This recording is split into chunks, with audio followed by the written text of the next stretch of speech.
had enough of this palaver. Let's get the show on the road.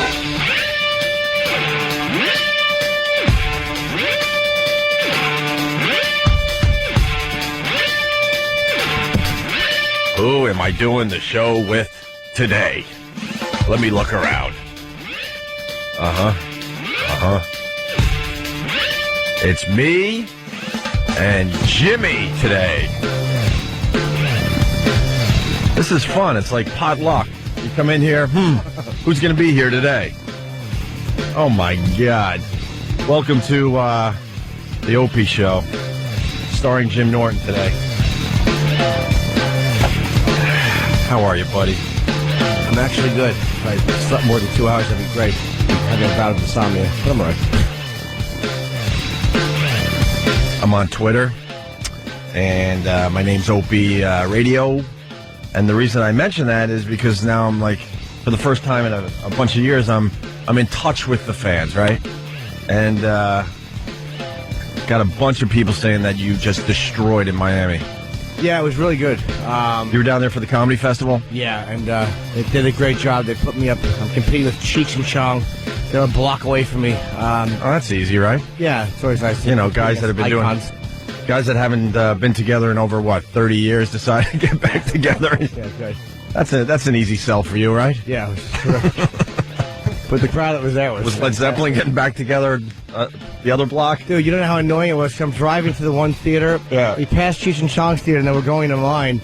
And all the people are walking in the direction away from the theater that I was going to, into the direction of Cheech and Chong's theater. It was heartbreaking. At first, did you think, oh, my God, this whole crowd is for me? The word got out. There's a nice buzz about me here in Miami. No, because the guy told me that's Cheech and Chong's theater. I'm like, ugh. Like, I couldn't even convince myself. Oh, boy.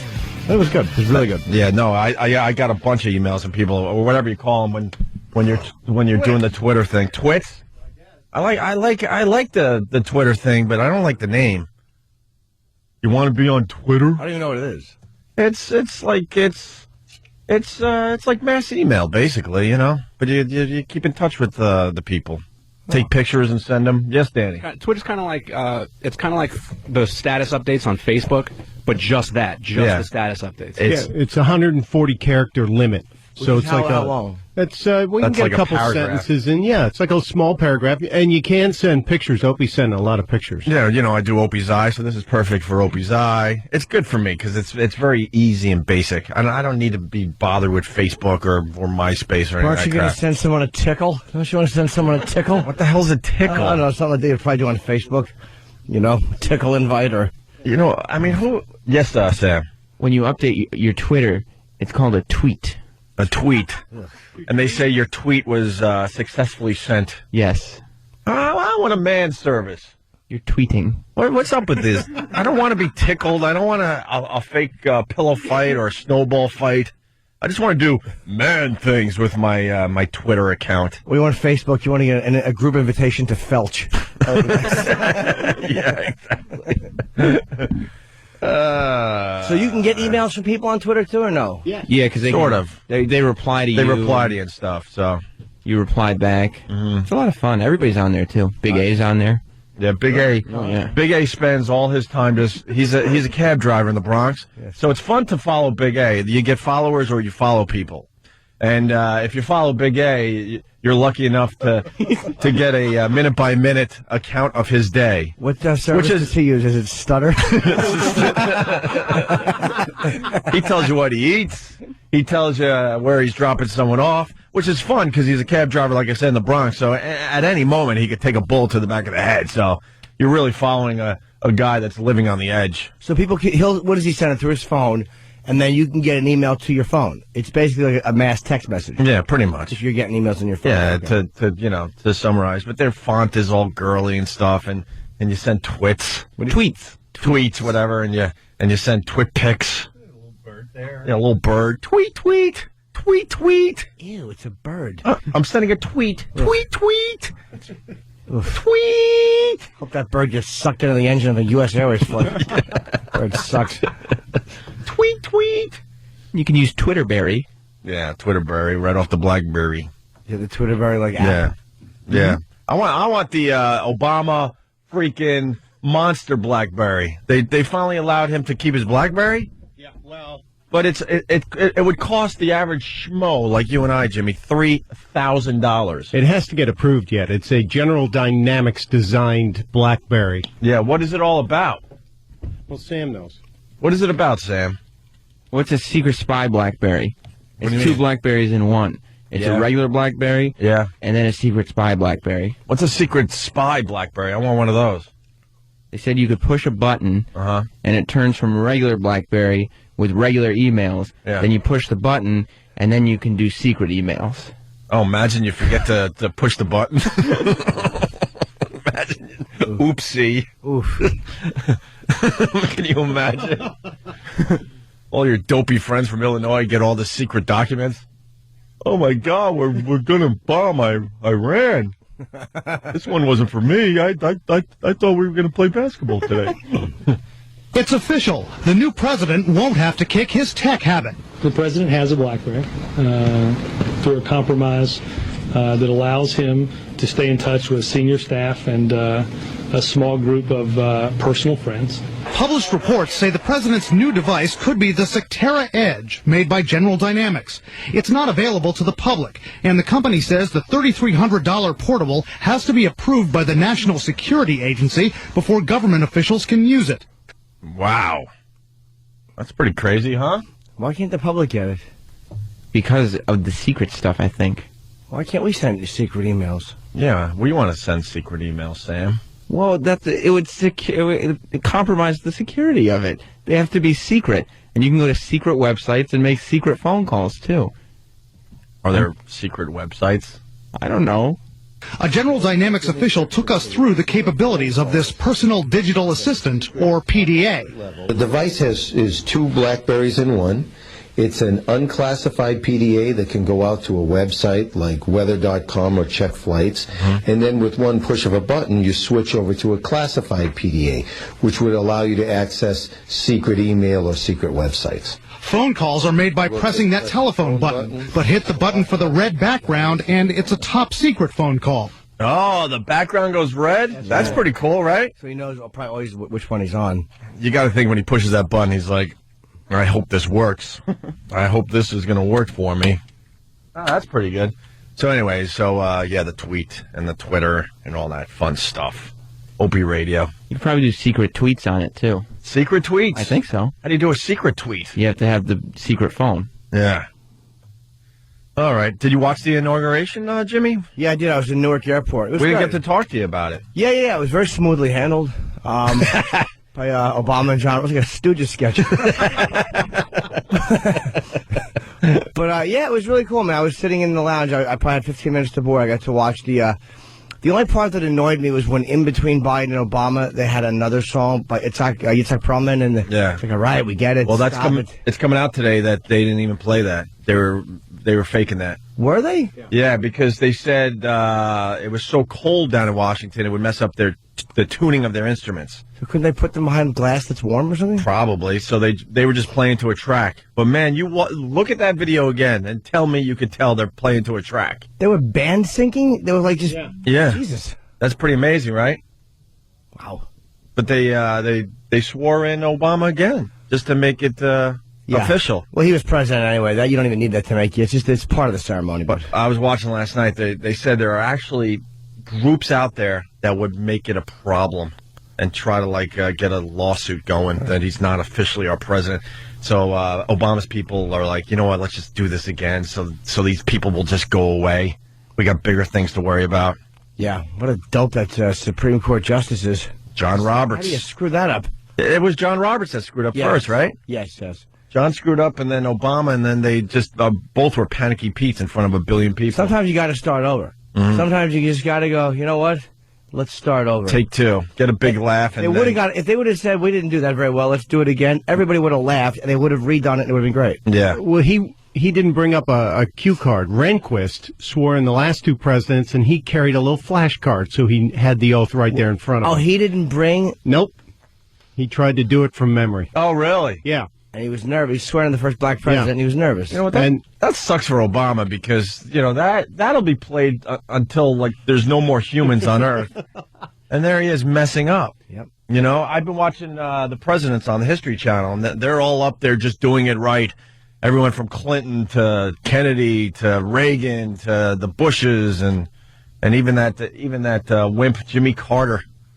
They called him a weirdo on the History Channel because they're going over all the presidents. And when they got to Carter, like some of the people that knew him and worked with him in the White House, they're like, yeah, he was a weirdo. Jimmy Carter was a weirdo. Well, he borrowed a suit for his inauguration, didn't he? $170 suit. Yeah. He borrowed a suit. And he's the only guy since, I think, Thomas Jefferson to walk the entire parade route. He did the walking back in the late 70s or whatever it was, right? Yeah, 70, I want to say 76. 76 to 80. And then sure. Reagan, I think the hostages were released from in Iran the day Reagan got into office. They sent them home. Yeah. They screwed up.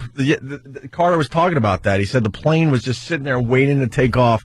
And Iran was like, we're waiting for Carter to be officially out of office, and then we'll let this thing take off. They hated him for protecting the Shah. Mm-hmm. Than the Shah of Iran. Now, Obama was more John Roberts screw up than Obama's, right? Who screwed up first? Did Obama say his name too quick or no? Well, it depends if you're a Republican or a Democrat, Jimmy. What did the ditto head say? I don't want to call myself a Democrat. I like to kind of be independent. Yeah, like a moderate, like a little kind of in the middle there. A centrist. Yes. I think Roberts started the screw up, and then Obama, of course, couldn't handle it. Well, we should watch other ones. Watch one other one. Does it say "I, Ronald Reagan, do solemnly swear," or is it "I, Ronald"? I think Obama jumped in too soon. I think is that what we? It kind of seemed that way. But, you know, there's a controversy about the second swearing in, too. Now people are all tense because there was no Bible present. So he didn't have his hand on a Bible. How do they know? Because they didn't allow video. They have pictures of it. There is a photo of them, Robert swearing him in the White House, but there's no Bible in the White House? Yeah, all right. Well, it's so, you know how, he probably dreamed of this moment. Mm-hmm. The swearing in of the first black president, me. Yeah. And then for not only to have a word missed, but for it to go so horribly wrong. It was like the confusion you see in a Three's Company episode where, you know, Mr. Furley thinks Jack's being gay, but he's just swearing somebody in and he's forgetting the words. So stupid. Oh, my God, was that terribly done. They should have just redone it right there. Yeah. Any other thoughts on it? No, I mean, I thought it was nice. I mean, Aretha Franklin looks good. Stevie Wonder dropped a few pounds.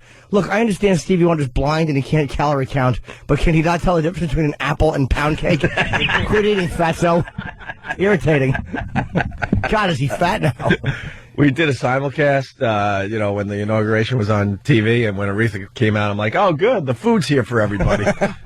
I thought they were going to have a pig roast. Well, at least she didn't have like a tacky hat or anything. What was up with that hat? The big, huge, over-the-top bow. I think that was to keep your eyes, up top instead of, taking a look at her hugeness. You think that was probably to counterbalance the fatso that she is? Probably. A big bow. It was like somebody gift wrapped an elephant. Did you hear how she started the My Country? No. 'Tis Thee? She paused a little too much, my friend, in front of a billion people. So it sounded like my... Yes, I did. My country is... Yeah. I think she was trying to, swallow some air so she could sing or something. Let's say hi to Ed in Nashville, Tennessee. Ed. Hey, how's it going, guys? Pretty good. I'm going to need your help today. 877-212-018. It's me and Jimmy. What do you got? Jimmy. Hi, buddy. I was wanting Jimmy's take on that whole love expert thing that was... They were talking about Obama and Michelle and the kissing and the touching and the other stuff. Oh, you know what? I don't know if Jimmy knows about this. I don't know about that. What about it, sir? What a great excuse to play it again. Thank you, Ed. Oh, you're welcome. I'm glad I could help. You just helped the show. Trust me. Yeah, I know. Oh, this is hilarious. And it's got, hey, Sam, where's the original? I got to do the original or I'm going to get in trouble. Oh, here it is. What is this stuff, then? Figure out what this crap is. You noticed during the balls and stuff that the Obamas were very touchy-feely, holding hands. They do the fist pump. Yeah, they're always touching each other. Overly affectionate. Oh, right. Okay. So in Detroit, the local news up there, they had a love expert on, and the love expert said this. Listen closely, Jimmy. We also need to be affectionate, and you can see that with Barack and Michelle as well. They do a lot of touching, kissing, even fisting with one another. And that is so very important because couples really need to feel like they're physically bonded to one another. This clip is rocking the internet this morning, by the way. It's great, yeah, and it was an excellent way to describe Caligula and his wife. Is that amazing? Yeah. It's called a fist pump. Yeah. You dopey broad. Yeah. And the video, I got to give him credit again, man. www.tdd.com. Whatwould if you want to see the video. Actually, send that link to me, and I'll send that out to my followers on Twitter. They're Stunt Brain. Yep. Opie Radio on Twitter. I'm going to say that a million times today. Get my numbers up. So what we did with that, Jimmy, we had Sam do the beep game. And it sounds even worse. We also need to be affectionate, and you can see that with Barack and Michelle as well. They do a lot of even fisting. And that is so very important because couples really need to feel like they're one another. That's great. That's great. One of the best beep games we've ever done. Yeah, I have not heard that clip. Jesus. No, that's a big one. It's a fist pump. I would say that fisting. Yeah, that's when you bang knuckles, right? Yeah. Yeah, I would have said the knuckle bang or something. I would have said something stupid. I've never heard it called that. You're probably right. I would never have said fist pump, but right. I wouldn't have said what she said either. All right, we're just getting warmed up. It's Jimmy and I today. 877-212-018. We'll take a lot of your phone calls and do as much radio as we feel like doing today. And I saw a great movie recently. Ooh, that's a nice tease. You have a big movie review. We'll do that next, okay? Because the Oscar nominations. We'll do a little movie talk next. Okay. All right, Opie and Anthony. Oh, my God, did I just lose Jimmy now? Now we're down to Opie. It's me. It's you. 877-212-018. Did I lose Jimmy? Jimmy! Help me! Wow. I'm playing your song, Jimmy. Hey! Jimmy! Oh, you scared me. I thought you left me too. No, I'm actually... Oh, my God. Let's just say I ran out sooner than I should have. Oh, my God. Thank God I don't have anxiety problems. This would be a big anxiety day. This is your song, though, Jimmy. Come on. Oh, the War Pigs. Yes. Ooh. This is how Sabbath playing it. This is Sabbath playing it? I'm not sure, actually. I'm not sure if Jimmy would know before It's definitely not the album recording. No, absolutely not. It's not that. It's Faith No More. Are you? That guy's. Yeah. Yeah. Yeah, you wanted new rejoiners. The drummer's. I don't know how old this is, but the drummer from Faith No More plays with Ozzy on the road. Wow. They do a great job with this. Yeah. All right. Really good. If it's the same drummer in this version of it. Sure. So you saw a movie, Jimmy, that you like? Yes. Yeah. I wanted to see Eagle Eye because I had been at the IMAX when I saw Dark Knight, and they promoted Eagle Eye. And it looked like it was a pretty good. And then Travis reminded us that that's the movie Michael Chiklis was in promoting when he was in. Yeah. From The Shield. The same day we had Omar in, actually. That was the day Michael Chiklis came in. That was the day I missed. I missed the Omar. He promoted Eagle Eye.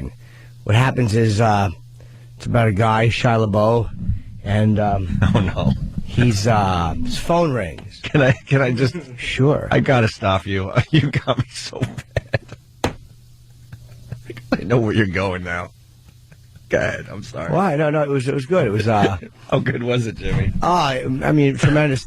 Like he goes to the bank, and all of a sudden he knows he has $750,000 in the account. Nice, right? Yeah. And he walks up to his apartment, and the phone rings as he's looking through all these boxes that are not his. They have like C4 in them, and they're guns.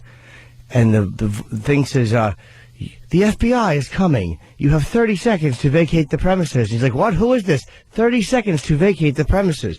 And then the police come and arrest him, and then you're like, "What's going on?" And then there's a woman somewhere getting a phone call from the same voice, telling her to go down and get a car on the corner or something like that, and they meet up. And that was the movie. I hated it. That movie was so horrendous. It made me angry. I haven't gotten angry at how bad it was. And Spielberg was one of the exec producers, I think, which really annoyed me. Because the whole thing was, I'm going to give it away. The person making the phone call, it was the computer. See, in the beginning, they had been doing some strike on an Afghani or something like that, and it turns out the computer, the super defense computer, recommended that they don't do the strike because it was only a 51% probability that this was the terrorist target. So they overrode the computer to the strike, and of course, it was an innocent person, which is, a great mirror, very clever mirror to what the Bush administration was doing. Oh, is that very what they were clever getting at? social statement, and. Yeah, and then it turns out it was the computer, a defense computer, and the computer was forcing people to do things that were going to kill the president, the vice president, and someone else, like to remove the government, because the computer had been sworn to protect the Constitution. It was Hollywood stinks so bad. Their idea of making a salient point, it was basically that they had attacked this Afghani at a funeral and killed innocent people. And then the result was that there was retaliation against Americans everywhere. And so, therefore, the people who had ordered the attack on the Afghani were enemies of the state and had to be removed. Which is, of course, that stupid, bleeding heart, left-wing root cause problem. Americans bring all the problems on ourselves. The only reason we're ever attacked by terrorists is because we attacked innocent people. That's right. And they're responding. Well, of course, that's what we do, right? Yeah, we poked the hornet's nest. It's our fault again. Yeah. That movie stunk. And if Hollywood could have one original political opinion, could they have one original political idea? They play out the same way every time. You're right. You're so right. We get it. Americans are bad. We brought it on ourselves. Root cause. We're evil. They're only responding. It's just sickening. Liberals have gotten very uncreative. I mean, really uncreative. That's all I wanted to say. That movie made me sick to my stomach. Well, as soon as you said Shia LaBeouf, I'm like, come on. It has to suck. What was he? He was in Transformers, which I saw, which was average. I thought it was very overrated. But the movie's, it's about the movie, not his performance. Right. Anyone could have done his role in that movie. And what else was he in? I mean, I really don't know. I don't search out Shia LaBeouf movies myself. He was in that golf movie, I think, The Greatest Game Ever Played, I think it was called. Was that a good movie? It wasn't bad. It was long, but it wasn't bad. It was a long movie about golf? It was something from like 1913, a golf tournament. How could that Wait, be? you saw the movie and that's the best you could give us? Yeah, they delayed football or something and it came on Fox, so I caught the end of it. That's Field of Dreams he's talking about. I don't know. Their father comes out of the woods and they play golf together? No idea. Oh, it was terrible. And then when I saw it's like such a monotone, one-level political opinion. Right. It's it's hack. There's no depth to it whatsoever. Did it do well in the theaters? I don't even remember. Probably not, because it came and went, right? Yeah, this is one where the critics should have destroyed it. And it was just terrible. You were telling me during the break you want to see Revolutionary Road. I do. Yeah, I do want to see that because I know you said Kate Winslet was supposedly great, and supposedly it's very depressing. She's a great actress, absolutely. But who wants to see that crap? I don't mind a good depressing movie if it's good. If it's done well. Well, God, I would love to talk about it right now, but you should see it over the weekend. We'll talk about it on Monday because it could start a discussion, certainly. I want to see that. I saw Frost Nixon, which, yeah? Yeah, I was very good. It was weird seeing somebody play Nixon. Frank Langella. That's what we were saying yesterday, because he's up for the Oscar, but he doesn't look anything like Nixon. No, it was, he did do a great job, but... Nixon's a tough guy to play just because he was so unique looking that it kind of takes you out of it because he looked like a cartoon. Yeah, Langella didn't look like him at all. No, his name in the movie was Mark Nixon. So that kind of took the whole movie. The whole movie was about their interview. Well, it was about leading up to the David Frost, what he had to go through to get the money to finance. Right. To get Nixon on his show, right? Yeah, and no one could get a Nixon interview. And this guy got a 4-part, 2 hours each part Richard Nixon interview. And he got some amazing stuff out of Nixon. Yeah. And it makes you kind of sympathetic for Nixon, though. You don't hate the guy, because again, he's been so demonized by everybody. He knew how to wheel and deal, that guy. And he was, Frost underestimated Nixon's smarts. During an interview, he underestimated Nixon's ability to talk, and it's like, I mean, this was the president, and he really... They went through Nixon's years on this president's thing on the History Channel. I highly recommend you check it out if you have any interest in history and the president. And they said about Nixon, they're like, he was just a bad man. And what proved that he was a bad man is that he had a list of all his enemies. And they're like, if you have to list all your enemies, you're not a good dude. Yeah, he's just a nice guy with a bad memory. I mean, well, yeah. You know, Nixon had it in his contract with Frost, which was interesting, is that because he said that what they think lost him the original election of JFK was that he was sweat on his upper lip. And they when he did a debate with John F. Kennedy, they said the radio audience said that Nixon won it. He was better. But the TV audience, who could see them side by side, and they said that Kennedy was tan and looked great. And Nixon was kind of like, sunken looking and was sweating on his upper lip. Yeah, legendary. Didn't look presidential. Not at all. He was a sweaty mess. And, Kennedy came across with that charisma and all that, and the women were swooning. Collected and calm and confident. So in his contract for this, the interview with David Frost, every time he asked him a question, Nixon had to have a second to dab his mouth with a handkerchief so he wouldn't look like he was sweating on camera. I don't know if I want to see that movie. I liked it more than I thought. I mean, you know how it turns out, but I actually liked it more than I thought. Yeah, all right. I got a legal copy of that movie Taken, but my girl doesn't like scary movies. I'm dying to see that. Well, maybe me and you then. I'd like that. I'll come over with my Taken movie, and then we'll take a look at it. Maybe we'll sit there and get a couple of Snuggies. A nice big tin thing of popcorn. Just feel a couple of fat girls going over to Jimmy's. Why not? But that movie looks great. Did you see the previews for that? I did, yeah, because Patrice talked about it. It was Liam Neeson's movie, and Patrice saw it, said it's amazing. I don't know what the reviews are saying, but the previews definitely sucked me in, so I'm going to check that out. Although Patrice is tricky because he's such a smart guy, but his movie taste, he doesn't have the movie taste you think that a guy as smart as he is would have. He likes weird stuff. Well, he's black. Yeah, that's true. That definitely hurts. I mean, you could call up and back this up, but black people they're very forgiving when it comes to their movie watching. I know that's a general statement, but that's what I've noticed over the years. Like he didn't like horrible comedies. It seems like the black community just eat up sometimes. Yeah, is that an outrageous statement? Or no, not at all.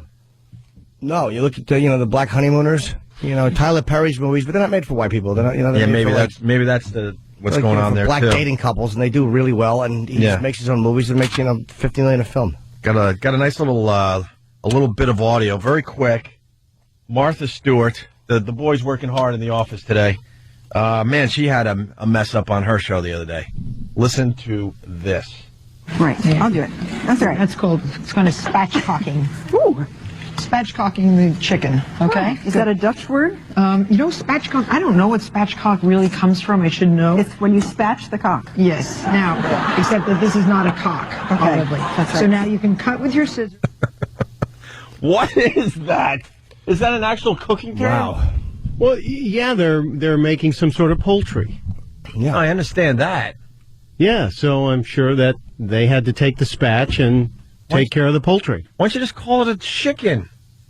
Well, spatchcock is actually the proper term for it. I mean, it's the proper cooking term. Yeah. I mean, if you have a piece of poultry, but I think the difference was you have it on Wikipedia, Danny? Yeah, I have the definition up for you if you want to read it. What is? Wait, you've actually heard this term before? Oh, spatchcock! I say it twice a day. I normally don't say it here though. I'm gonna get in my personal life. I'll somehow shoehorn it in. I'm gonna get another one right when I do the New York Times crossword puzzle this weekend. I don't know how to say. Gonna add this to my old vocabulary.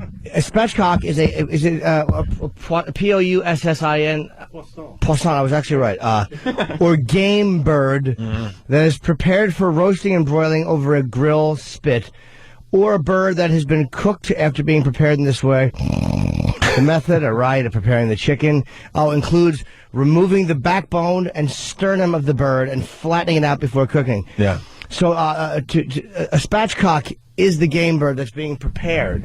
And they're saying that you have to spatch the cock. Now, I know that the cock is the bird, but to spatch it is to do what? Is that the act of removing the backbone and sternum?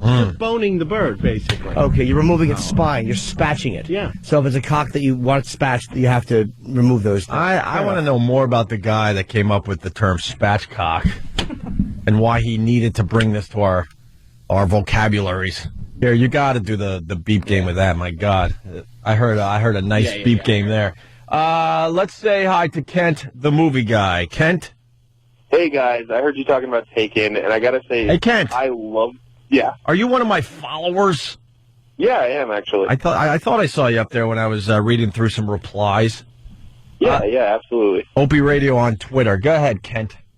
But I saw Taken a few months ago at a festival and absolutely loved it. The crowd loved it, got a standing ovation.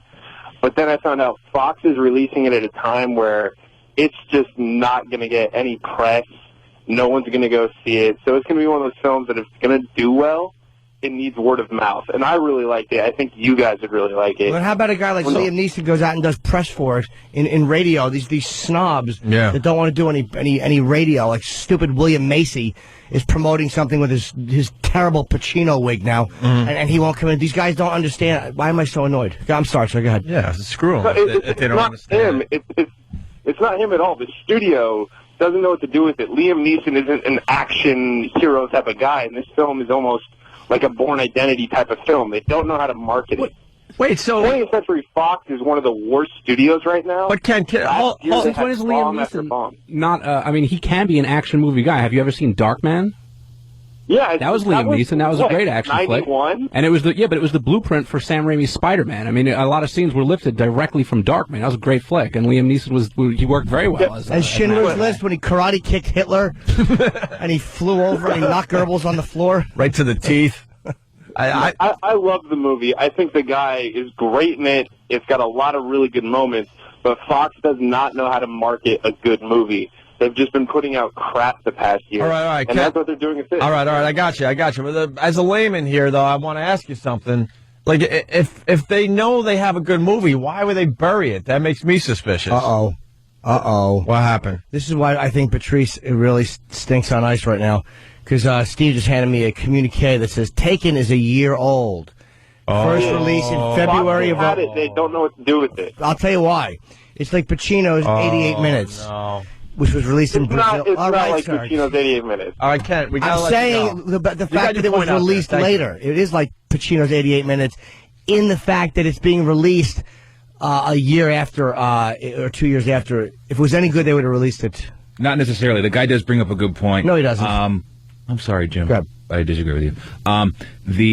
They get released internationally because it's easier to market these guys as in different characterizations, if you will, overseas. So, well, Pacino was playing a cop in 88 Minutes who was targeted for assassination. It sucked, and it was released in Brazil. It was terrible. I can't wait to watch Taken so I could beat up Patrice and tell him how awful this movie is because.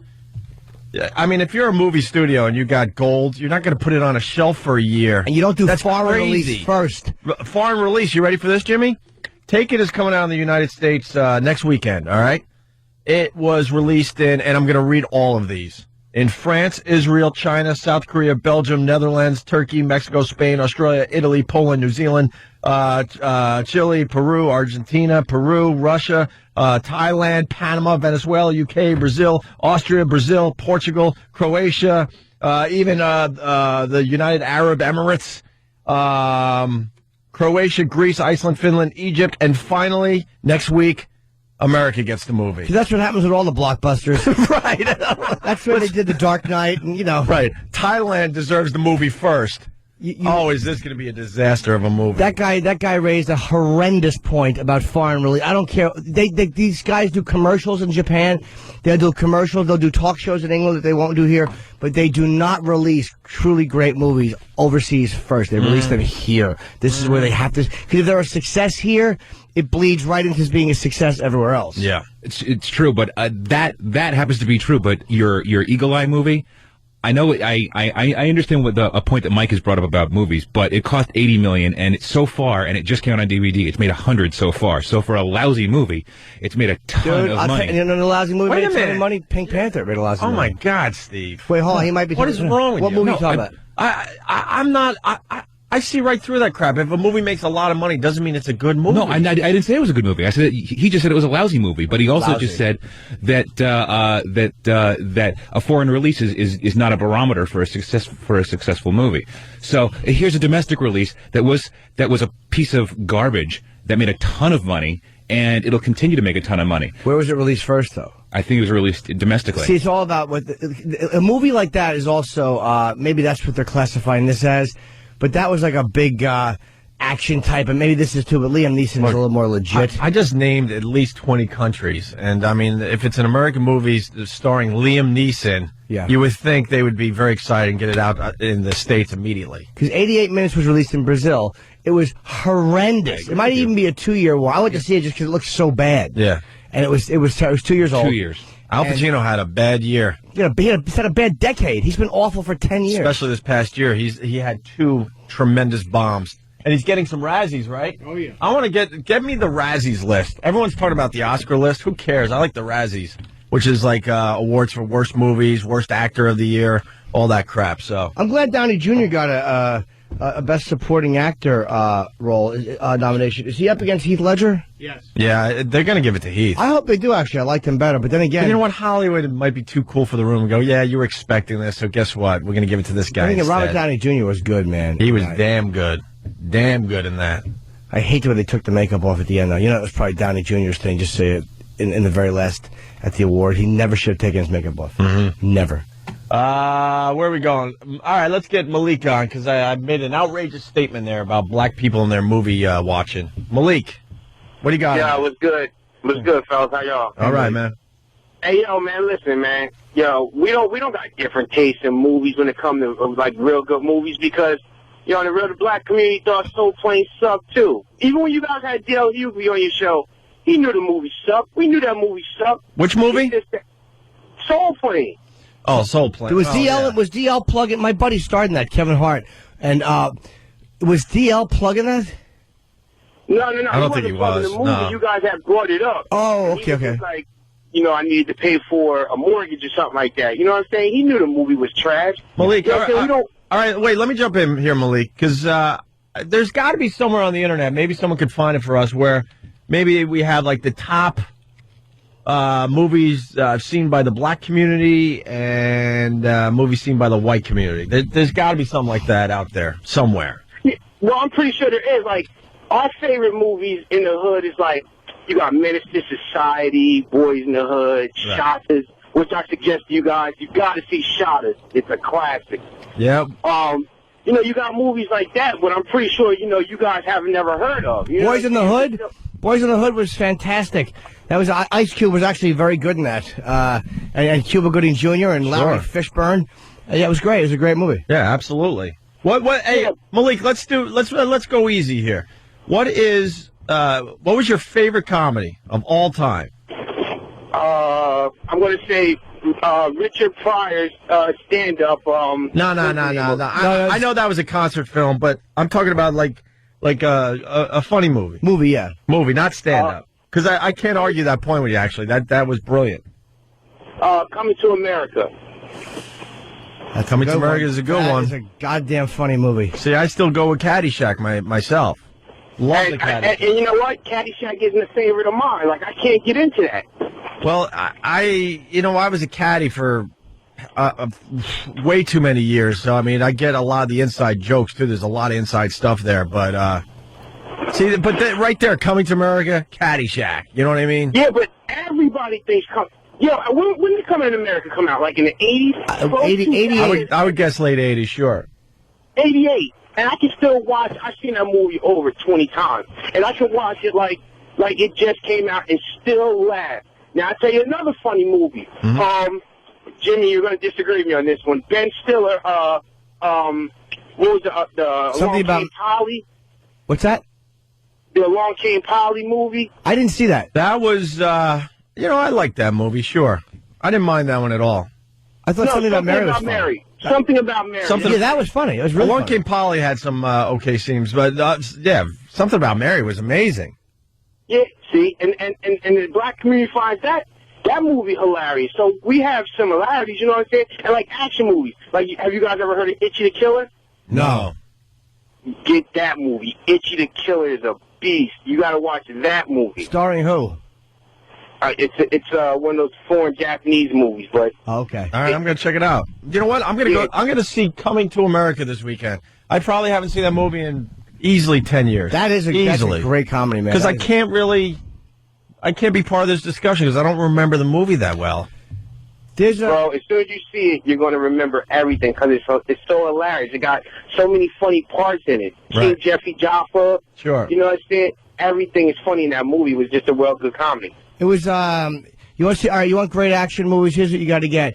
You got to get The Killer and, there's another, Hard Boiled. They're John Woo movies. They're subtitled in English. Have you seen them, the originals? Love them. Yeah, I got them. Yeah. I got both DVDs. They're great movies. Yeah, they are great movies. And you can see where Tarantino got a lot of his shots from. Those double shots, the double gun pumps, all that stuff that he got from John Woo. Right on.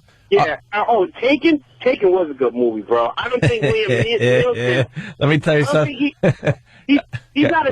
I wouldn't consider him like a big star, like a Brad Pitt. So maybe that's why it didn't get the reviews that it's getting overseas. But Taken, Patrice nailed it, bro. I think it's the things that he do in the movie that's just so.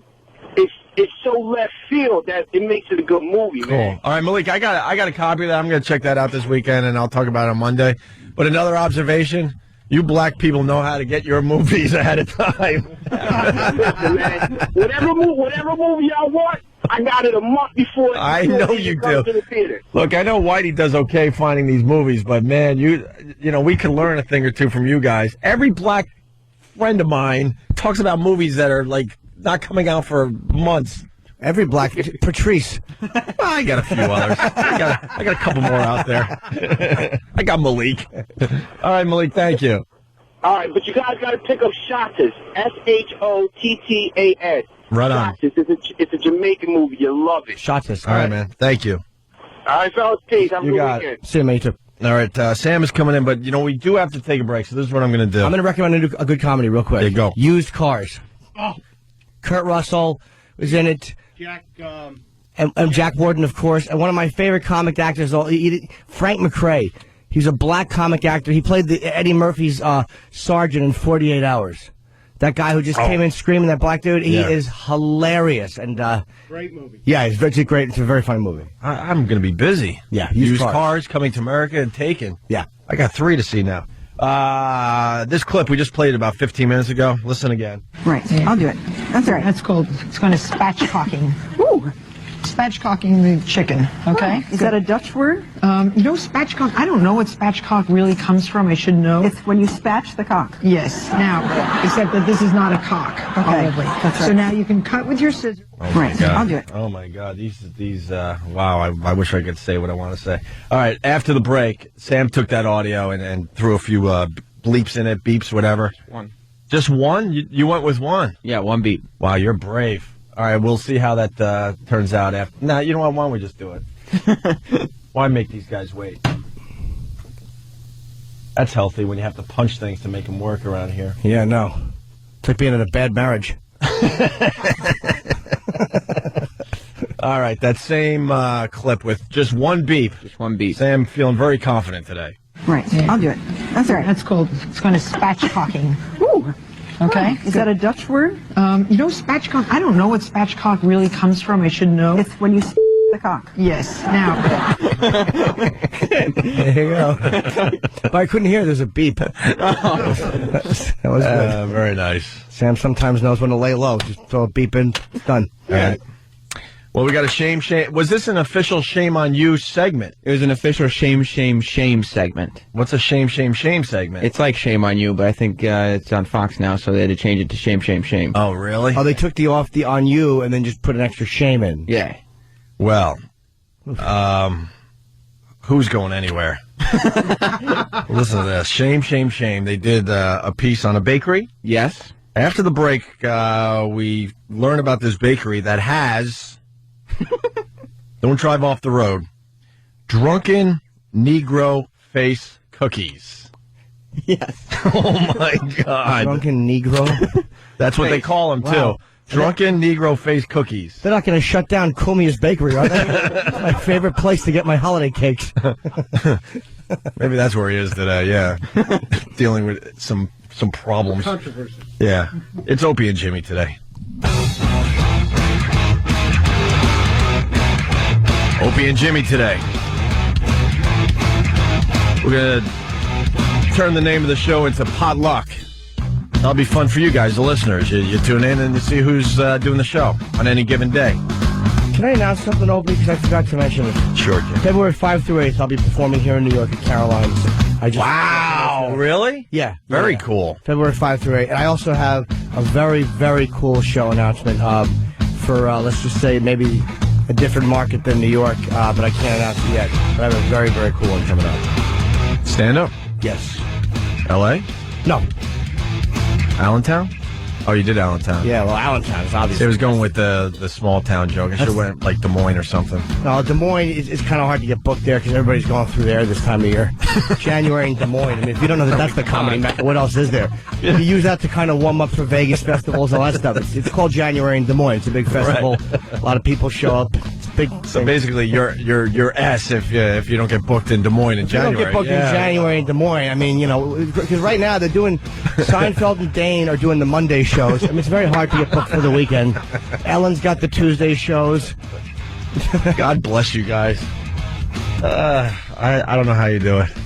I don't know how you do it. You know what though? Like Miami sucked because it's a cool place, but it was cold. Yeah. A lot of people would say, "Oh, that I went down there and I brought the weather from New York with me." A little joke I told. And I had a beachfront suite. Yeah. That I could not go on the balcony because it was 25 degrees. No. It was freezing in Miami. Were you in South Beach? Yeah, I was in SOBE, as it's listed on Craigslist. Get any? No, I did not, because because the chick that I was having problems with, I'm talking with again, but I didn't want to go out and do something because I know it'd be hard to look in her face if I did it. So I didn't do anything. So you're being a good boy. Yeah, I have been for a while. That South Beach will make you feel like a monster just walking around down there. Oh my God! You feel like a genetic disaster when you walk the streets of South Beach. Yeah, I feel that way when I'm in Buffalo, New York. So I know South Beach is going to help my self-image.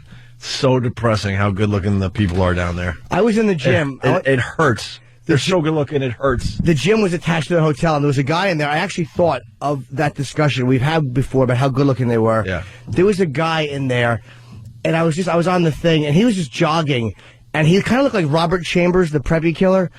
And I'm looking at this guy, and I was just like, why would I ever try to compete with that to have sex with the opposite? Do you understand? Like, that's my genetic I'm right there with you. Yeah. Yeah. And, because I've been having this really weird thing lately, because, again, I'm neck up guy. Or mid cheekbone up guy. That's why women sleep with me. It's because of my not smarts, but it's about I connect with them on a dirty level, and they like me because they know that I can whatever. Oh, I thought you were gonna start dressing like a bank robber because you look good from here up. That actually wouldn't be bad, and I could show my calves off. I should wear like a full bodysuit that it has a ski mask and knickers. Yeah. And I'd probably meet all the girls, but women don't sleep with me because they think I'm sexy looking because I'm not.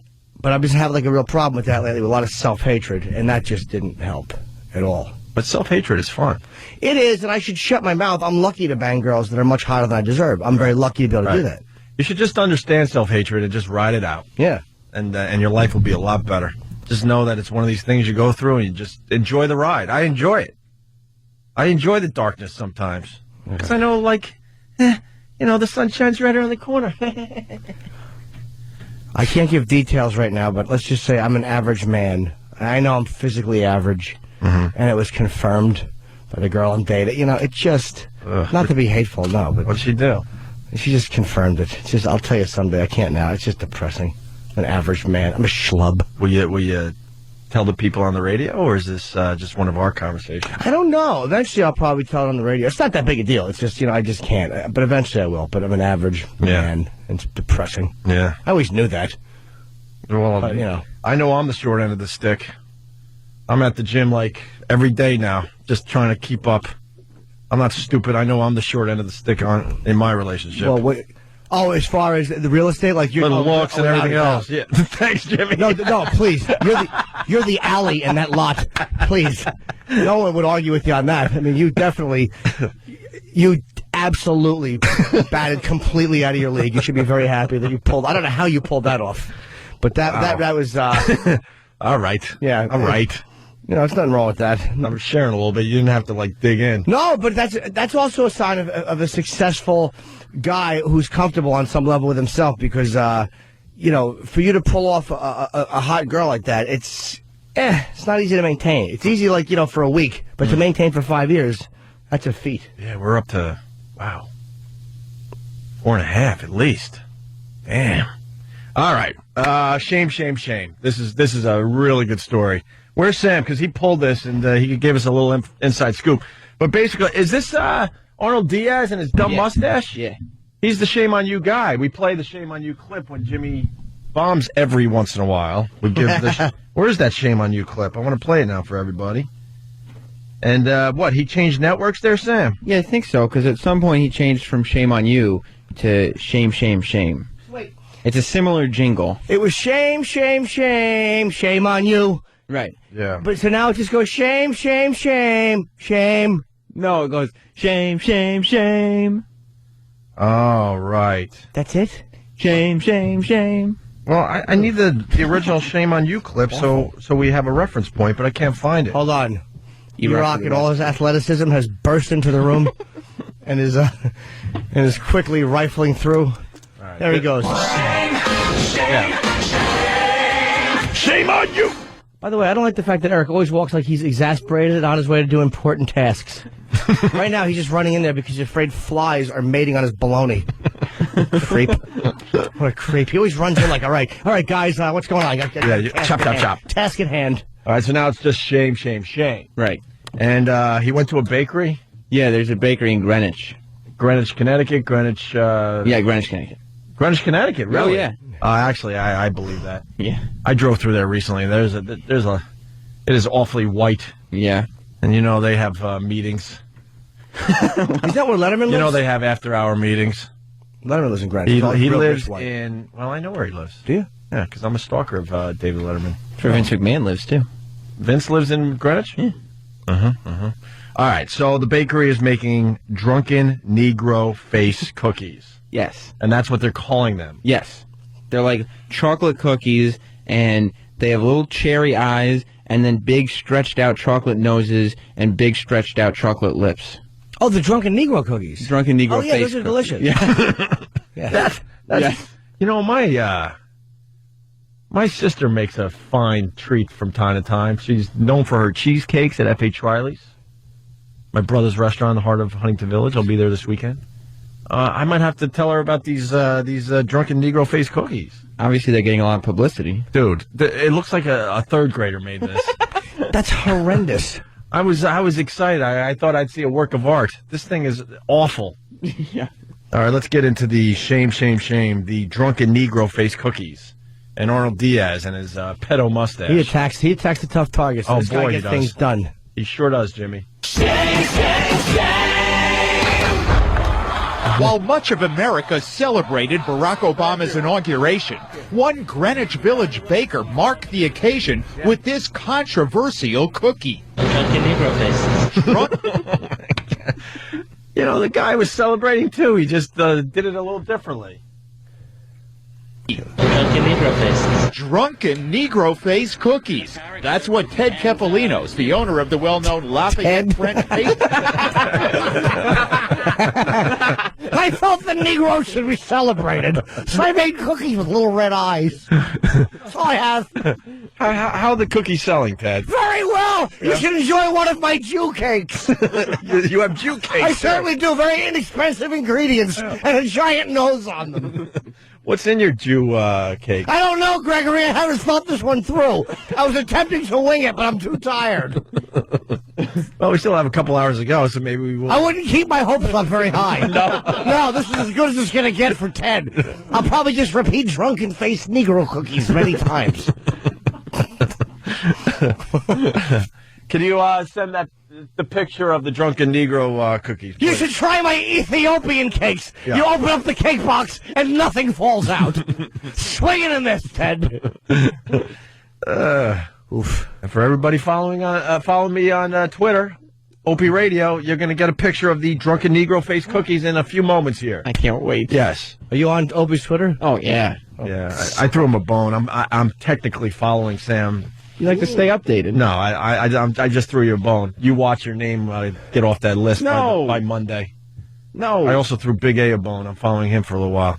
But he's just annoying with his food updates and where he's dropping off passengers. You'll notice that everywhere he stops, there's like the cops are finding. That's how they're going to track all the prostitutes being slaughtered. They're just going to follow that idiot's Twitter account. I stopped off and help the Lord. And they'll find just a leg with a stocking and a skew shoe sticking out of a dumpster. Oh, is he a ghoul? He really is. I have a picture of him when I was doing my book signings, and he would come with a megaphone, and he was wearing a tuxedo. I was there, and Jimmy. he's just a disaster. It was hilarious. He's just a mess. It was hilarious. All right, Drunken Negro face cookies. The owner of the well-known Lafayette French pastry shop calls his inaugural creation. He said to me, "Would you like some drunken Negro heads to go with your coffee?" I didn't know what to say, and then he continued to say they're in honor of our new president. He then continued on to say he's following in the same path as Abraham Lincoln. He will get his. Wow. What a dope. Wow, they always say, bad publicity is good for you. Any type of publicity is good. I don't know in this case. What an idiot! Like I don't mind a good drunken faced Negro cookie. Goes nicely with certain beverages. Yeah, white wine. Yeah. But what are you doing with assassination references while you're selling drunken black cookies on Black President Inauguration Day? What a dope! What a dope is right, Jimmy. Here we go. In Style magazine mentioned Lafayette Bakery as a celebrity favorite. Its cakes have reportedly been used on Sex and the City and in a Spike Lee film. As for his inaugural cookies, the baker says, I call them drunken Negro heads. What's the problem with that? And on Tuesday, he says he temporarily changed the name. It was the inauguration, so I thought it would be cool to say it Obama heads. Obama heads. I just changed it for the day. This is the dumbest business owner I've ever heard about. He's trying to be, I'm the guy who will say anything like, hey, I don't follow convention. Right. But it's like, what do you expect to happen when you have, it's not like it looks like Obama, or it doesn't even look like a black guy. It looks like Mr. Potato Head if he had Down syndrome. Yeah. It's just a black thing with like big lips. It doesn't even look like a person. He didn't even try. That's awful. It's a drunken Negro face. Cookie. Called the baker now defends his Lincoln comment. What do you mean he's going to get his like Lincoln? Theater tickets. Oh, wow. This guy is in deep trouble. Yeah, or maybe he has a big tall hat. This guy's going to get a little visit. Yeah. He denies using the N-word or wishing for President Obama the same fate as Lincoln. Lincoln, I think, was from Illinois, right? Right. Okay, so there you go. He was following the footsteps of Lincoln. You know what? What happened to your bravery? What happened to your bravery? This guy what an ass. stinks. Why don't you back up your cute little joke now that there's a camera in front of you? Do you know how badly I wanted? Loser. I wanted to be on this guy's side so badly. Right. I wanted to be on his side. Why though? Because I think he's phony. I'm listening to him. He's an obnoxious douche, and he's trying to be obnoxious, but he won't just. You're like, hey, what's the problem? But he full well knows what the problem is. Sure. It's like, don't be a child about it. You know what the problem is. Don't try to be like, hey guys, I'm just doing my thing. Because if you're purposefully trying to be controversial, then at least say you're trying to be controversial. Don't go, hey, what's the problem? I'm just doing the, it's like, we know what you're doing. Yeah, it's very obvious. The baker says the cookies are not racist. Yes. As for the cookies themselves, with the I want to know if they taste good. Are they open right now? They're in Greenwich, though. Yeah. Oh, Greenwich, Connecticut, not Greenwich. Yeah, yeah. Okay. Maybe someone could bring some by. I'm sure he's not making them anymore. Oh, that's probably explain why they did. There's no blacks that live there. I thought it was Greenwich Village. That's what I'm saying. It's real brave to do it in Greenwich, where there might be four fake black guys.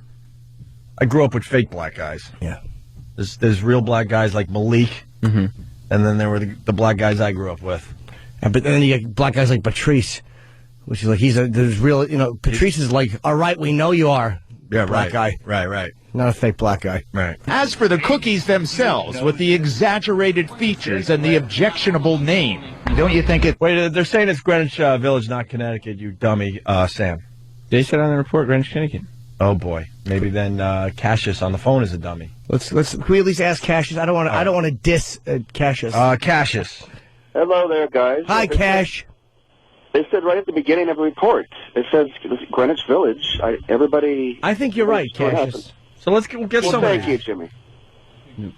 Yes, Danny. Yeah, I think it is Greenwich Village. I'm on the Arnold Diaz blog. Wow. He finished. What do you get on the Arnold Diaz blog? Not much, apparently, besides a picture of the drunken Negro face cookie. Yeah. But yeah, it does say that it is. It's the Greenwich Village Bakery. I won't give the name out, but it does say Greenwich Village. So. Well, then I think we know where intern David's going to be. David, go get us some of these cookies, all right? Are they open right now? They should be open. Bakeries. Yeah. Get David the directions, and then David. You go get some of those, David. Where is the place? We'll tell you off the air. We're trying to do a radio show. Jesus. Here's a boob. All right, he's saying they're not racist cookies. As for the cookies themselves, with the exaggerated features and the objectionable name. Don't you think it's like promoting racism?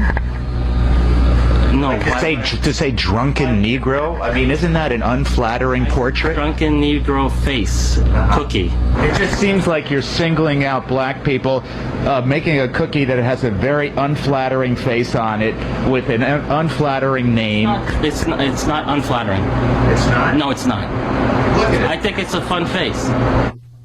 This guy is so out of touch with the difference between being like edgy and honestly edgy and just being a douche who doesn't know how to defend that he's being a douche. This is one of those dummies who just will put his foot in his mouth. He'll drop an N-bomb and go, "Wait, black people could say it. Why can't I?" And then he'll wonder why he's having his teeth kicked in. He's a stupid man. I want one of those cookies badly. We gotta at least try it. Yeah, my fat average body. The cookies are just for fun. This is just for fun, everybody. Yeah, it's just, the baker gets inducted into the Hall of Shame. Oh, you don't want that to happen. This is Arnold Diaz. He doesn't take any prisoners. Dude, the song is terrible because I keep waiting for the shame on you, and it goes, shame, shame, shame. And I'm like, He says the cookies are a caricature and a work of art. He says no one got upset about the dead geese bread he baked after the recent plane crash. The what? The dead geese bread. That he did after the plane crash. Now that it would be acceptable humor for most people. I'm sure some people think this is hilarious, whatever. I don't have time for you, to be honest with you. I will say this. If he does this all the time, like if he always has an obnoxious cookie, right? Like if he has Jews or Asians or he trashes tragedies like that, then it's fine with me. But he could just say, well, we always kind of capitalize off that stuff. He doesn't have to go in and say, no, it's for fun. There's no reason to be offended. That's true. All right, let's listen. Way to play devil's advocate, Sam. Touche. Wow. Where can we listen to your radio show? My God. We got new competition. Oh. He says the cookies are a caricature and a work of art. He says no one got upset about the dead geese bread he baked after the recent plane crash. Let me venture a guess. It's because geese don't go into the bakery and buy cookies. Yeah. You idiot. I can't believe that the N-bomb cookies are not doing well when my mouse with brain cancer cakes were very big sellers. You're a fool. This guy is a fool. He says the cookies are a caricature and a work of art. He says no one got upset about the dead geese bread he baked after the recent plane crash. You don't think black people would like this portrayal of them on the cookie, do you? Yeah, they did. They actually, I asked people who come here on a regular basis. I got both sides of the fence. The bakery owner says he's not prejudiced. My brother-in-law, he's Cuban. So, I mean... Oh, that excuse. We've all used it. Hey, I got black friends. Oh, my brother-in-law, he's Cuban. Cuban. You're really reaching. You're really reaching. Brother-in-law, he's Cuban. So, I mean, I like everybody, as long as they buy. For me, it's just a fun thing. That's all it was. And anybody who says anything else is basically should be ashamed of themselves. No, we think the shame belongs to him. Oh. So to our Fox 5 Hall of Shame, we induct Ted Kefalinos. Shame on... Now it's just shame. Oh, Ted Kefalinos. Was he Greek? That sounds Greek, right? What? Capellino? Oh, Kefalinos. Whatever. Iraq, you obviously frequented that place many times. What nationality is this man? Yeah, you like their cookies? You know all the bake shops in New York. We're getting some right now. I haven't tried them yet. Should be good. You broke the mic, Iraq. Okay. What are you doing? We're treating it like it's a scale. You're always so uncomfortable. I know. What is wrong? Well, that's what I walk into.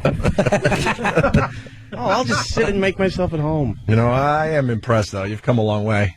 I miss the days where we would just throw a little jab at you and you'd break down and cry. Yeah, we have to take a rape again. shower. You haven't cried in a while. You got tougher skin, my friend. Yeah. You're doing all right. What'd you just hand me? Jim's voicemail? Yeah, we're trying to get this bit to... I don't do them for the air. I'm not that. I know, but when E-Rock listens to these and brings them to me, I think it's airworthy. Yeah, maybe this we last don't put one them you all did on was the really air. Funny. Really? I don't even remember. What You had to start over again because I guess there was a cop near you. You had to hang up real quick and then start over again. Yeah, I screwed up. I was so mad at myself. And what is this all about, Jimmy? We're all promoting our interaction with the listeners. You do voicemails for everybody. 917-267-2602 is the number you call, and I can actually call and you get messages from me, and it doesn't cost you anything or any of that crap. And this is that was right after this is when my body image stuff happened this weekend or a few days ago. I had received. Let's just say I filmed a girl doing something to me. Oh, you talked about that a little bit on the air. But this is the voicemail of you really talking about I was it. on my way downtown right after it happened. I was looking for a wood chipper to throw myself in. Nice. And if Stumpbrain sends me the picture, I'll send out the picture of the drunken Negro face cookies to all my followers on Twitter.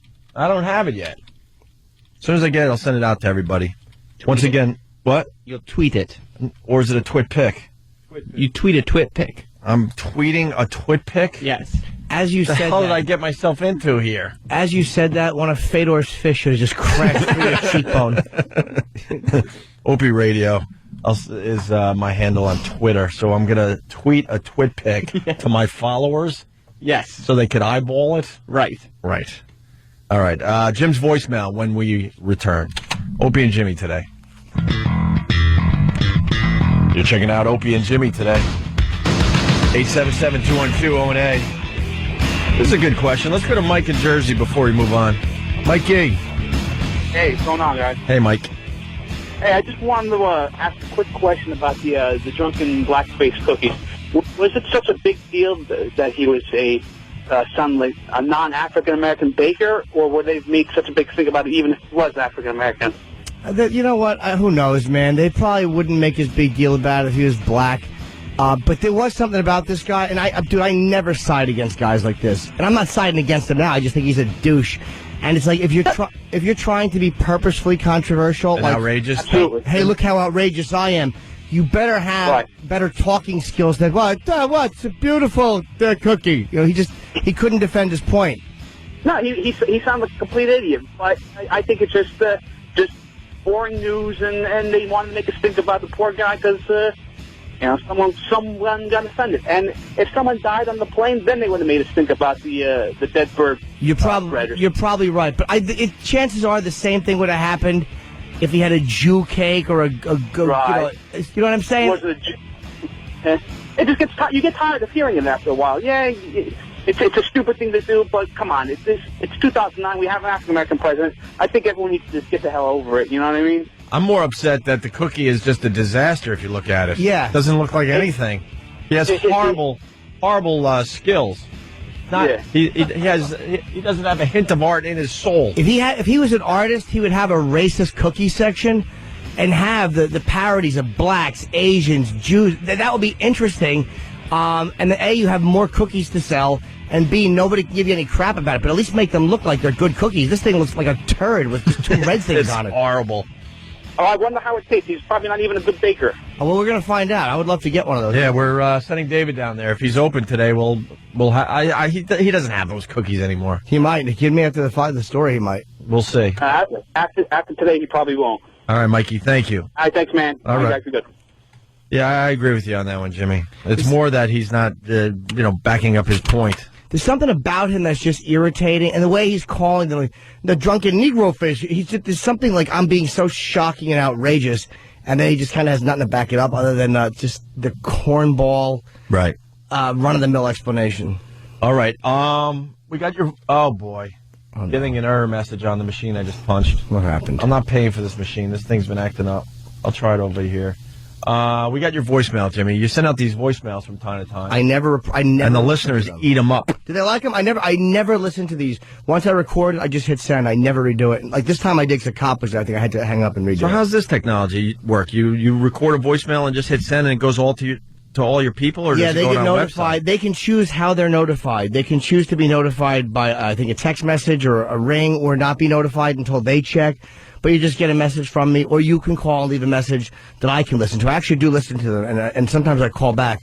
But I was having a problem calling people back, which is why I didn't for a while, because the code I was supposed to hit wasn't working. Okay, and then you got something going on in your life. All of a sudden, you'll just start recording something. I love it. Yeah, it's 917-267-2602. I make no money from this. Right. It's just a cool interaction with fans.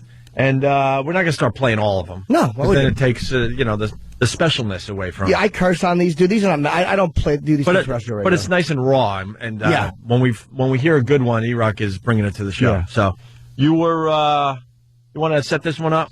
From what I remember, I was on my way to the cellar. It was after I had watched video of myself naked.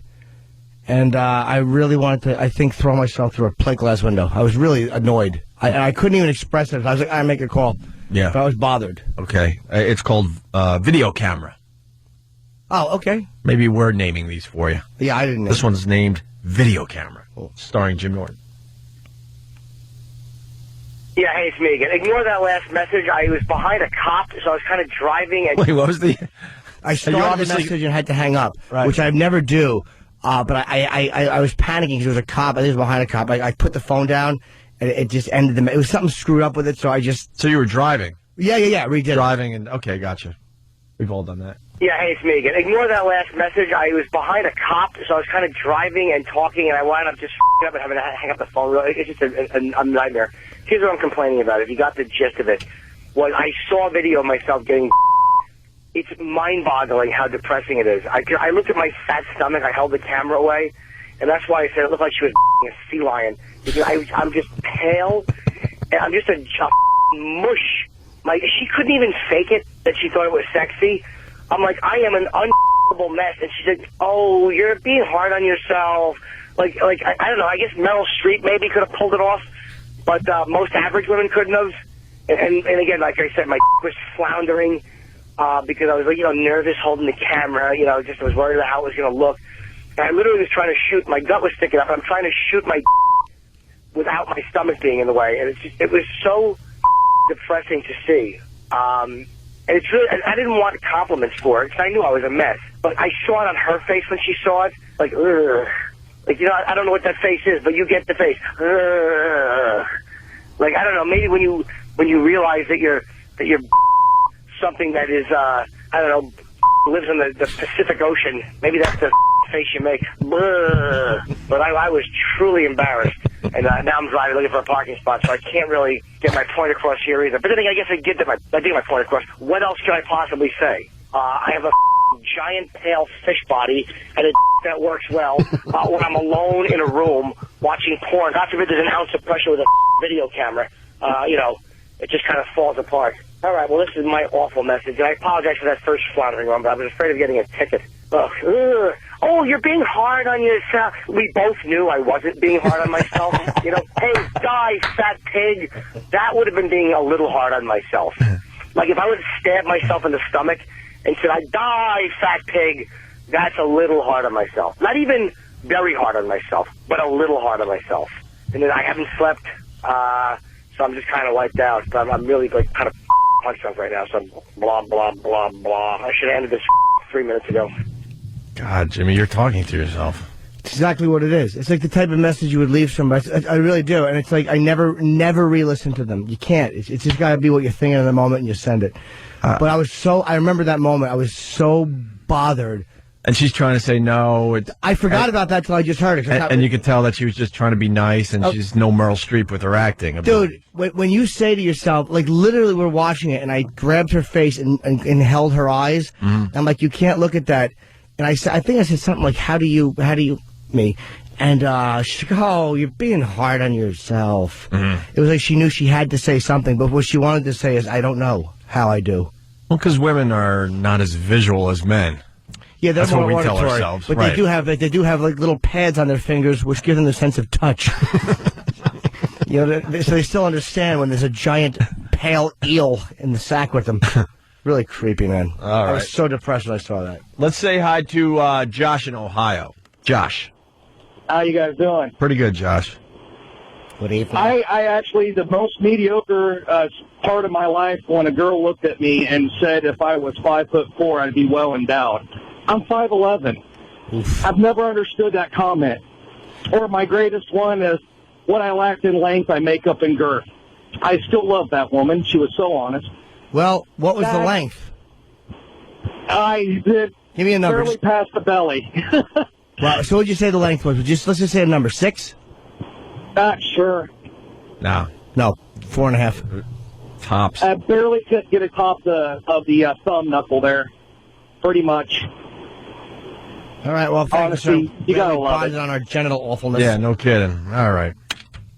And are you with this woman still? I don't know yet. I mean, we're hanging All right. and talking again. I'm just my self-esteem, my low self-esteem, really is sabotaging me. Thank God for therapy, but she's helpful. She catches me out there when I'm doing a lot of crap that's self-destructive. Right. She's like, "You're afraid to be loved." I'm like, ugh, why did you have to say that? She's right, though. Like, I know she's right. Like, this time, I told her, like, I'm a combination of, like, a really accurate, like, perceptive guy and a mental case. Like, I can see things, but I always make them more than they are. Like, it all goes back to that. My greatest fear of the girl is being the last one to know. Mm-hmm. Like, to think that she's sexually attracted to me or to think that she likes me and then realize I've just been this mocked little boy. The whole time she was just using you and having sex with the entire neighborhood. Or... That's your nightmare, right? Or pretending to enjoy it. Pretending to like me, I finally feel good about myself physically, and then all of a sudden realizing, no, I didn't. Right. You're what you thought you were. Why don't you want to be loved, Jimmy? That's like most of us. Low self-esteem. Like anybody. Sure. Yeah. I don't get this. But I'll let him bomb. Jared, Boston, how are you? Oh, Christ, I'm punching out now with that comment.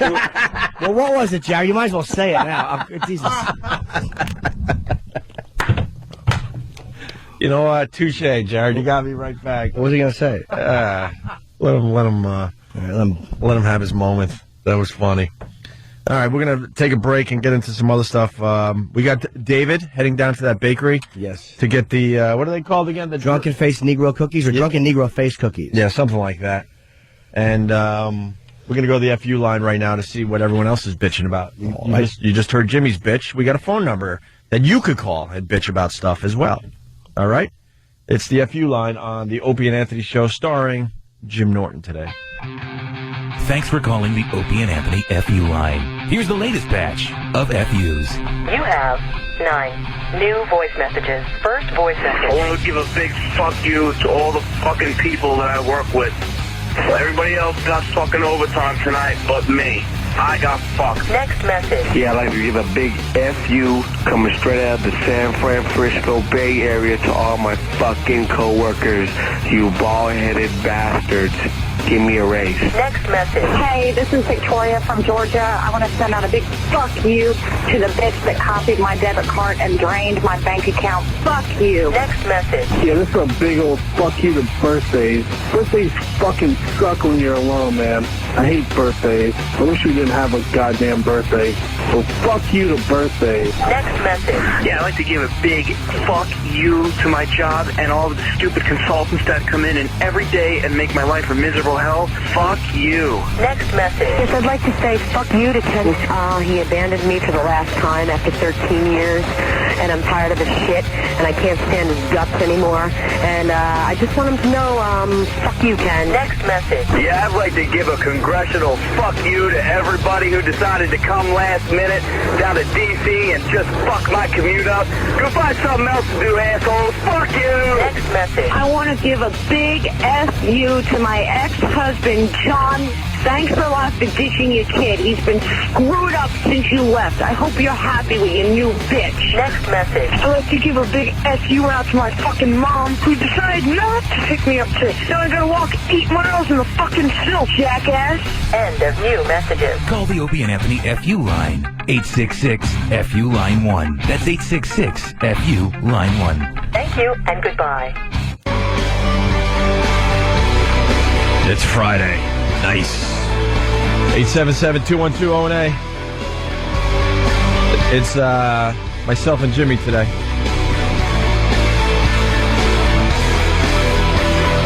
Got a call from Ann around 5:30 that he was sick today, so we're doing the best we can. What are you doing this weekend, Jimmy? I'm just hanging out in town. I want to watch the Fedor fight Saturday night. Can't wait to see that. Arlovsky, it's 9 o'clock, I think, is... MMA for you newbies out there. Affliction. And it's actually a really great card. Yeah. And but it's being headlined by Fedor Arlovsky, and I'm rooting very heavily for Fedor to win. There was an article about him in the LA Times. He's getting a lot of recognition here in the States, which is cool. He's blowing up. Yeah, he really is. I mean, YouTube has helped mixed martial arts a lot. Like, that's how you go watch Liddell's old fights or Rampage or anybody that's fighting. They should not be territorial about their clips. They should leave the UFC, MMA stuff and the Affliction stuff on YouTube, because that's how you go and start to like these guys. Oh, of course. But they're not big enough for them to start messing with that crap. Right, it's not like NFL footage. The NFL. Super Bowl, any interest? I would like to see the Cardinals win. So would I. They haven't won in so many years. Yeah. It'd be a nice story for Kurt Warner, right? Yeah, him and his stupid wife. I don't care about him. I do want to see them win, though. And I guess it's a slow news day because the news programs here in New York, Kurt Warner is going to be appearing on The Biggest Loser. And they're like, oh, no. Oh, God, that's not good for him, considering he's going to be in the Super Bowl, and he's appearing on The Biggest Loser. Oh, boy, is there a Kurt... Blah, blah, blah, blah, blah, blah, blah. He taped it like months ago, and just so happens that his episode is on just before the Super Bowl. Biggest Loser. So they did it on purpose. Probably. That's a good point, too. They probably structured it that way. Well, Jimmy, we got a problem with peanuts.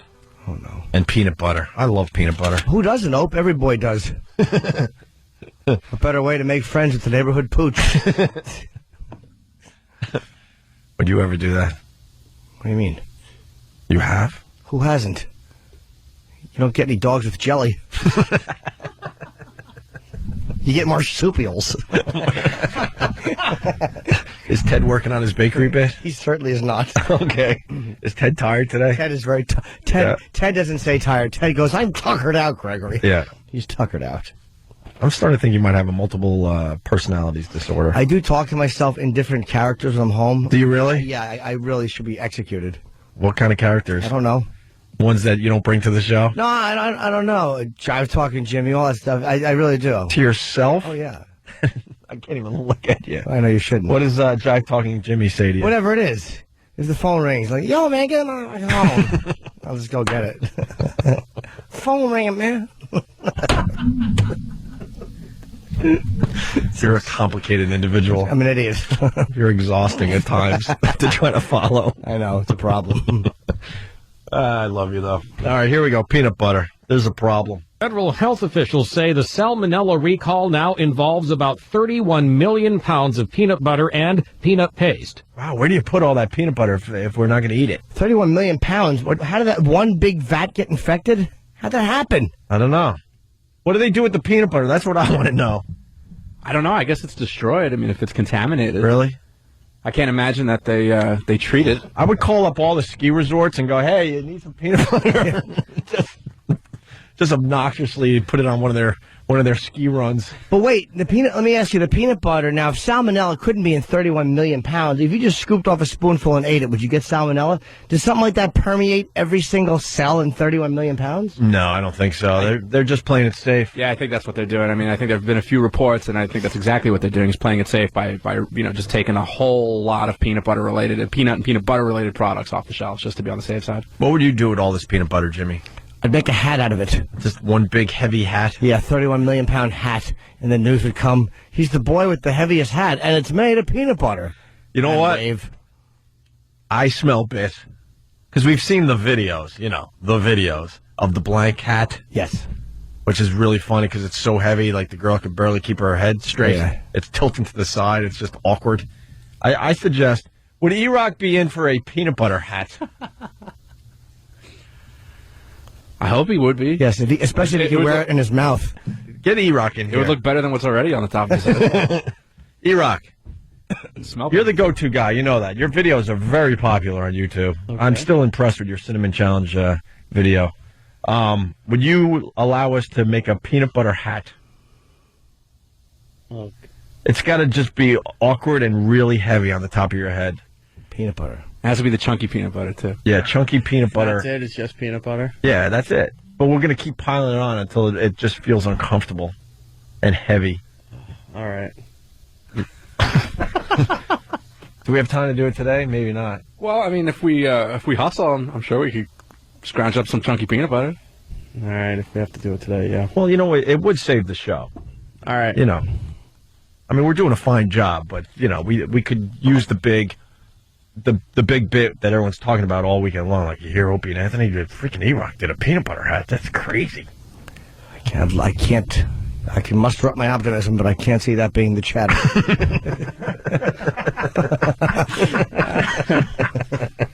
Look, I'm trying. Sam, we're doing a peanut butter hat on E-Rock. Yes. Yeah. So, you know, get the boys to get us some peanut butter. It's happening. Really? Right now? They're grabbing it? Yeah. Oh, here's Lydia. All right, E-Rock, we're going to do the peanut butter hat in a few minutes. Lydia. Hi, guys. Hi. I don't want Jimmy to think that I don't care about him as much as I care about Anthony, but you already have a therapist, Jimmy, so I do. I can't really offer advice. That's all right. But I do hear your pain. I'm all right. I'm not feeling sorry for myself. I just have like a, whatever, accurate self-image when it comes to certain things. Yeah, what's the self-image thing all about, Lydia?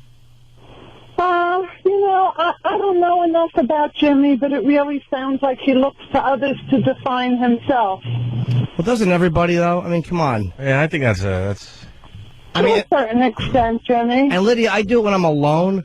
I would pinch my fat in the mirror, alone.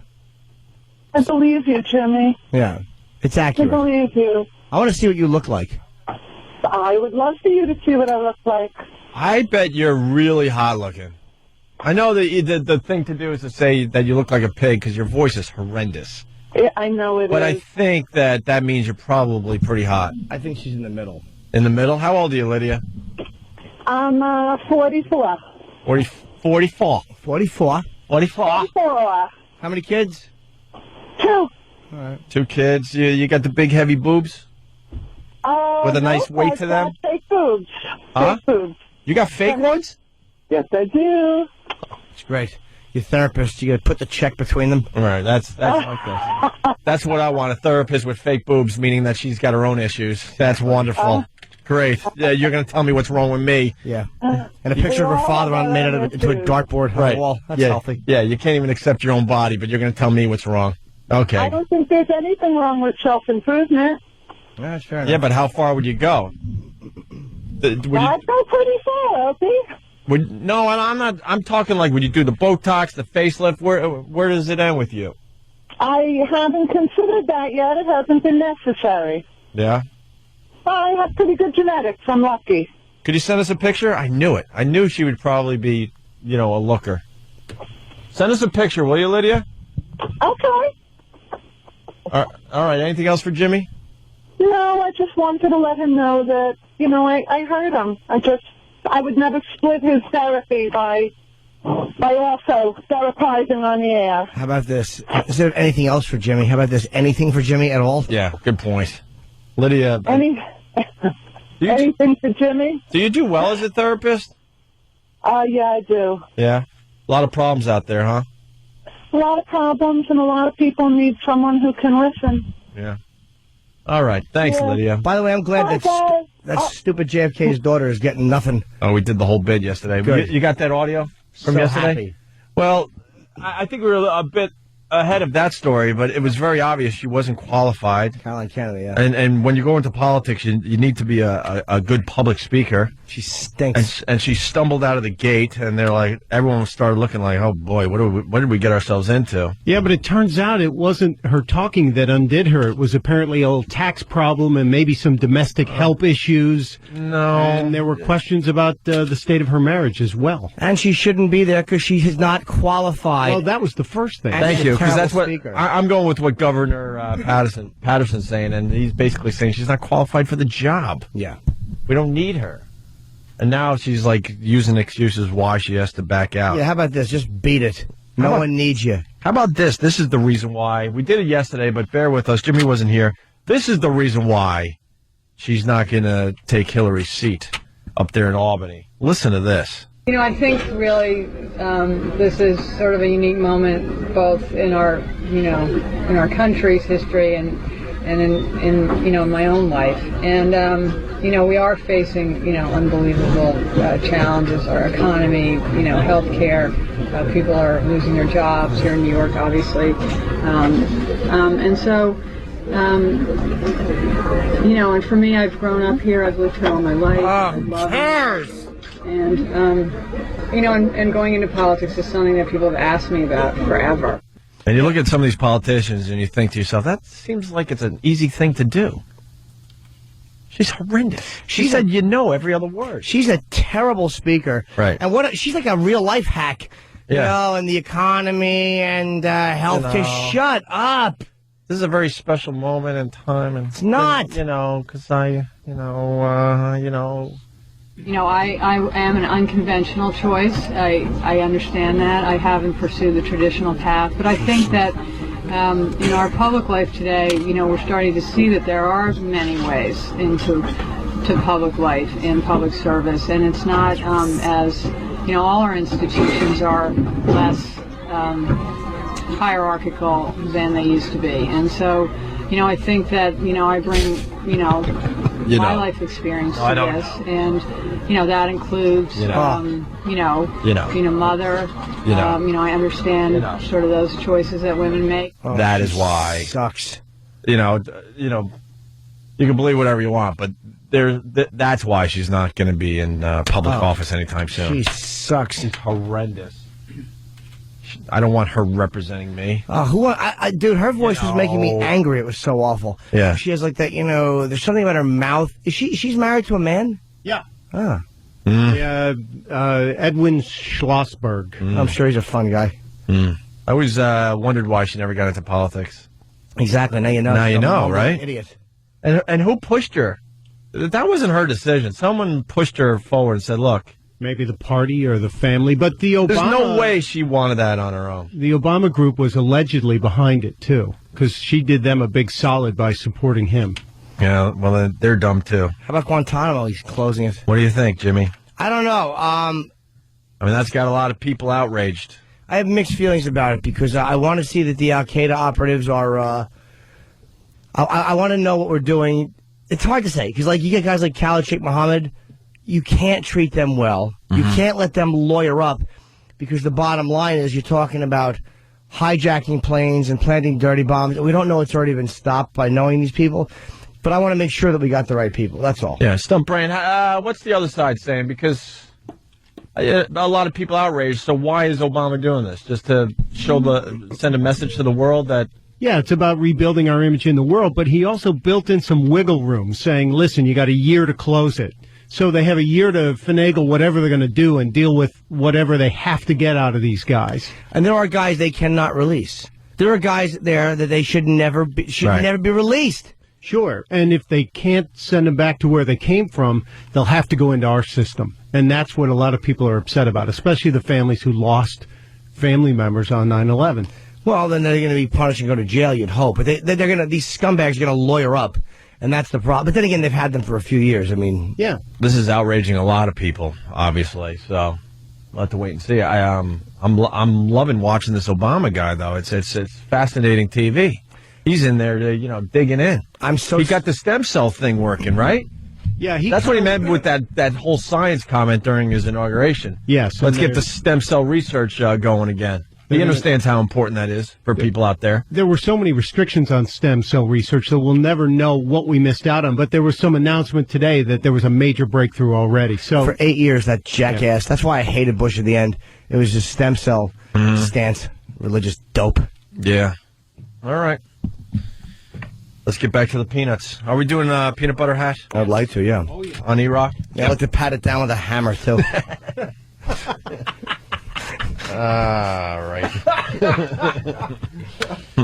We'll shape it into some fine, awful hat. That's for all the fans out there that like the blank the blank hats that some of the women do on some of those really sick websites. Crap hat. Yeah, where it's so heavy they can't keep their head up. Wonderful. That's what we're hoping to do with E-Rock today. I don't know if we'll be able to get that much peanut butter, but... No, we won't. All right. Speaking of peanut butter, this is why we're doing the peanut butter hat today. Federal health officials say the salmonella recall now involves about 31 million pounds of peanut butter and peanut paste. This is a very large, extensive, massive recall that happened, in the grand scheme of things, pretty quickly.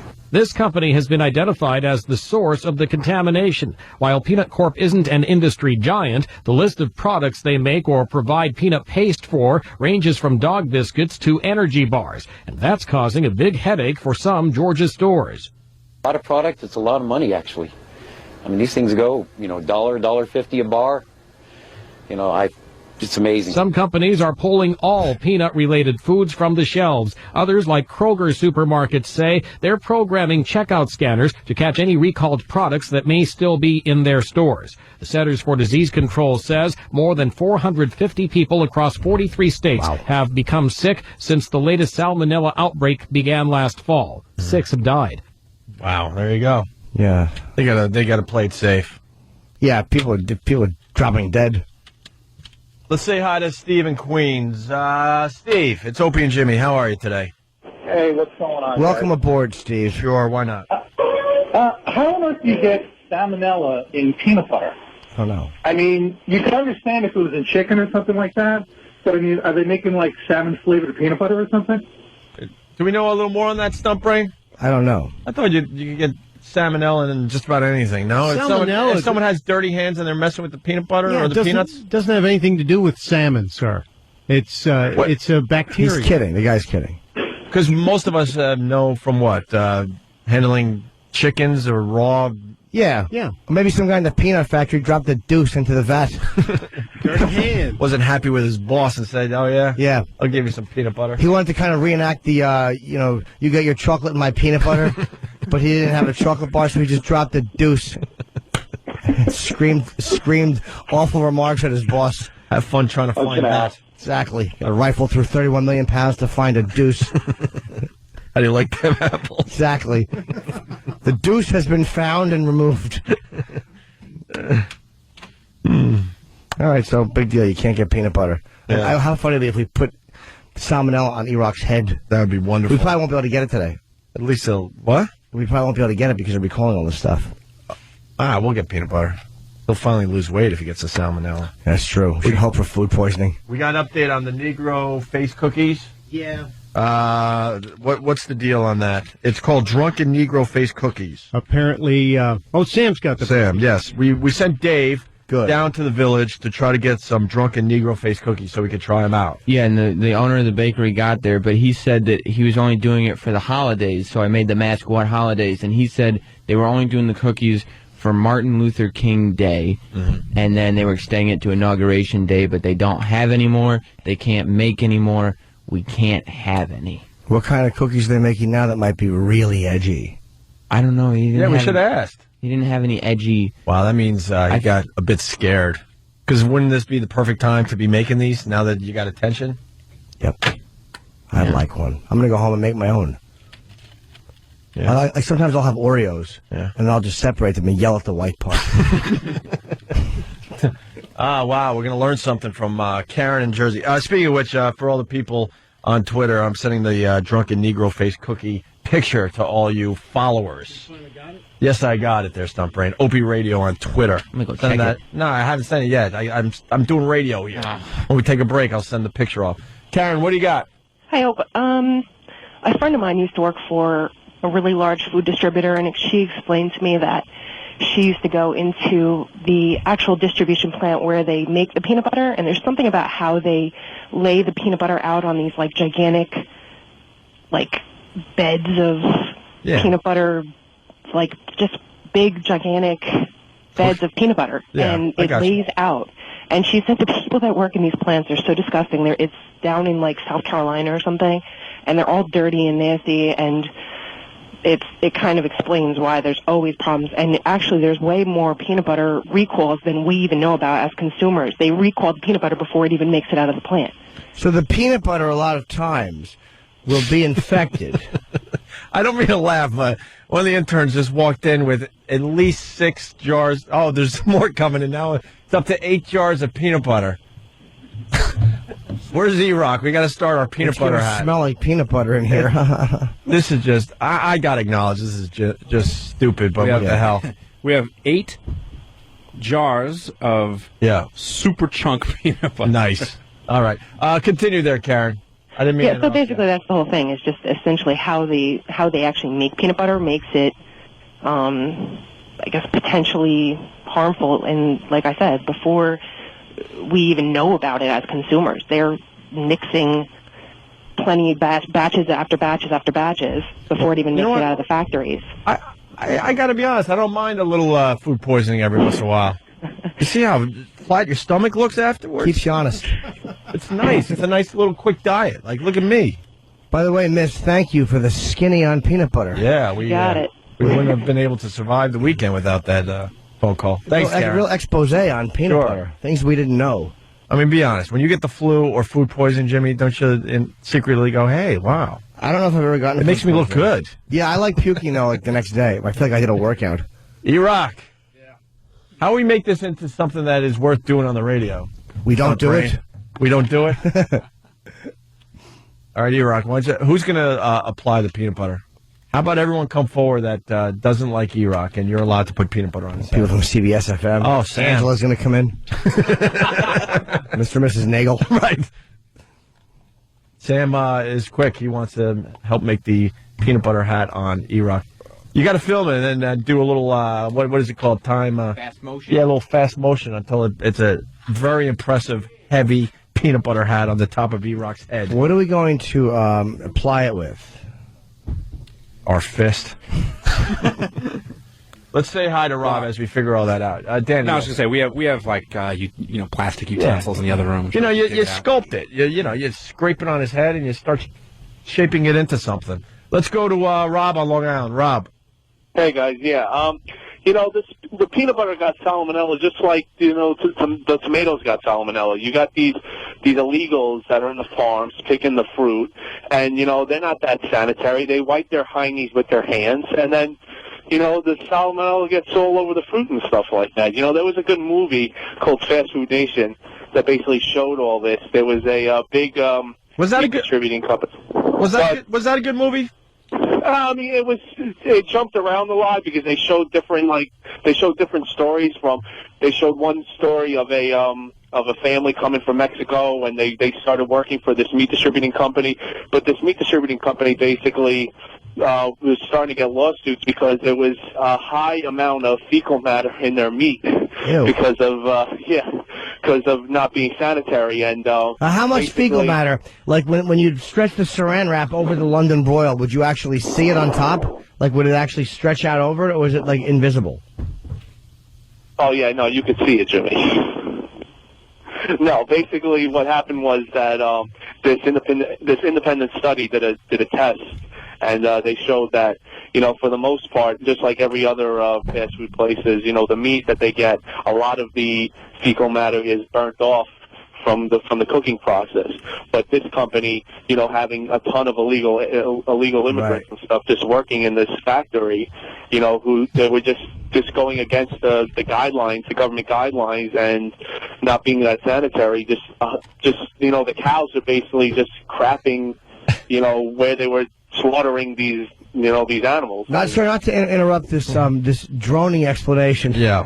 But no problem. I got a cheeseburger one time, and there were 4 pounds of fecal matter on it. Oh boy, that's not good, Jimmy. 4 pounds. That's not good. I couldn't even get the bun all the way down. There was gum in it. I was laughing during your serious phone call because Jimmy, why don't you keep talking? Letting me go on. We really need more boring info about illegal immigrants. I'm only being showing it because you're letting me keep talking. Let me offer it. So it was endless. Thanks, Rob. It was endless, Rob. I like Rob. He's all right. Hey, Dave in Philly. I was giggling through his phone call because Dave in Philly goes, have E-Rock interview people about the peanut butter recall with it on his head. That would be great. Come on. You know what? I'm hiring Dave. No. Dave, what do you do for a living? I fix copiers. Do you want to work for the show? Hey, sure, why not? All right, Sam, you're fired. What? I'm sorry, but Dave is just terrific and comes up with great ideas. Thanks, Dave. Let's start applying the peanut butter as we go to break here. By the way, did you see what I just did, Jimmy? I did not, Ope. I just, what is it called again, Sam? What is it called? Hold on there. Tweeted. We have to wait, Kenny. I tweeted a twit pic to all my followers, and they now have the Drunken Negro Face cookie to check out for themselves. Opie Radio on Twitter. Opie Radio. All right, go ahead. Kenny is squeezing it out of the top. That's actually a glass jar, which is amazing that he's squeezing it like that. Yeah, what an animal he is. He's squeezing the peanut butter. What a savage. He's wringing out a whole thing of peanut butter on Dumbbell's head. All right, someone's got to really press it down. Yes, Kenny's sculpting the peanut butter. Kenny's sculpting it with an empty CD case, and as we all knew would happen, it's getting stuck to the CD case. Well, you just got to work it. You got to work that first... It looks like E-Rock was laying under a Rottweiler. Yeah. You know what? That's really... very accurate. Yeah, I didn't know to turn it off while I was on the radio. As I should make a BlackBerry hat. All right, we're going to take a break. We have begun making the peanut butter hat on E-Rock. Are we going to need more peanut butter? Steve said that to vibrate. Yeah, well, why would He's got it onto old school ring. Yeah, why would he? E-Rock, how does it feel? It's very cold. Yeah? Excellent description for the radio. Yeah, that's great. I'm not feeling it too much other than... You know what? It's great that you guys are squeezing the jars right out onto his head, but then we got to scrape out the jars because there's a lot of goodness left. Yeah. What are we making? You're making little, like, peanut butter ears on the top of his head. Yeah. Kenny has something. Come on, Kenny. Hey, Kenny, what do you got? Like, what's your plan with the peanut butter hat for E-Rock? Well, right now it's a peanut butter yarmulke. I see that. And then we're gonna make it into a peanut butter helmet. We want to make a Pope hat. Oh, a miter! All right. A what? A miter. What's a miter? It's a Pope hat. Oh my God! A miter?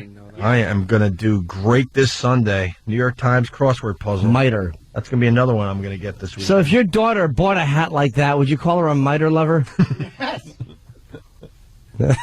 Hey, people are suggesting that you need a peanut butter mask as well. No. You do. The hat. How about sideburns? Yeah. Mike's actually scooping his fingers in there, and he's mushing it onto E-Rock's head. His peanut butter mask should look like the Lone Ranger, where it's just like, That's what I'm thinking. Like a masquerade ball. Yeah, how have about to go that? through signings with peanut butter sunglasses because they won't allow him to wear the mask anymore. How about a little Lone Ranger thing there, E-Rock? All right. Clay ton more. I noticed something, Jimmy. What? Stuntbrain enjoying the peanut butter a little too much. Yeah, he wants Patrick Swayze to sit behind him and sculpt something with a cancerous rod pushed into his cheeks. Peanut butter mustache? That looks ridiculous. It's very heavy. Yes, it is. That's the whole point. That's why we're not making a marshmallow hat. Stupid. Yeah, we're reenacting the S hat that we saw on one of these fine Mike's websites. massaging it into my scalp. I know. That's what I was getting at. Mike's a good boy. He knows what needs to be done. All right, we're going to take a quick break. When we return, we'll hopefully have the finished product as we make a peanut butter hat on E-Rock's head. Huh? It's like frosting a cake. Don't go anywhere, folks. I mean, it's only going to get better. You frost cakes? Yeah. Why would you frost a cake? Because they're horrible without frosting. It's Yeah, but dry, that's what cake. Nobody likes But that. girls do that. Exactly. Mike's a cuckold. You're supposed to just lick the batter out of the Exactly. out of the things, the mixer. Off the mixer. Yeah. Opie and Anthony, actually Opie and Jimmy today. Yep. There we go. Opie and Jimmy today. We're in the middle of giving E-Rock a peanut butter hat. Who said he looked like Amy Winehouse? Yeah, Danny, that's a good line, man. Sam, what's going on with the E-Rock peanut butter hat? Well, Stuntbrain's been having fun sculpting the whole break, but Kenny has been maliciously looking for spots with hair and then pushing the peanut butter in as tight as he can to make sure that E-Rock will never be able to wash it out. Yeah, this is Kenny. This is the closest he can get to punching somebody with a phone book over their face. Kenny just went across E-Rock's bangs with peanut butter just to make sure every place. Is that going to be hard to get out? Oh, my God. I don't even know what he's going to do. It's Friday, so what the hell? We're just goofing off now. You know, it'd be better if we had roaches to throw on him. Yeah. There's also a plastic knife sticking out of the top of his head. People are suggesting a Aretha Franklin bow to finish off the whole thing. You said that, Danny? What happened? He looks like Mega Man.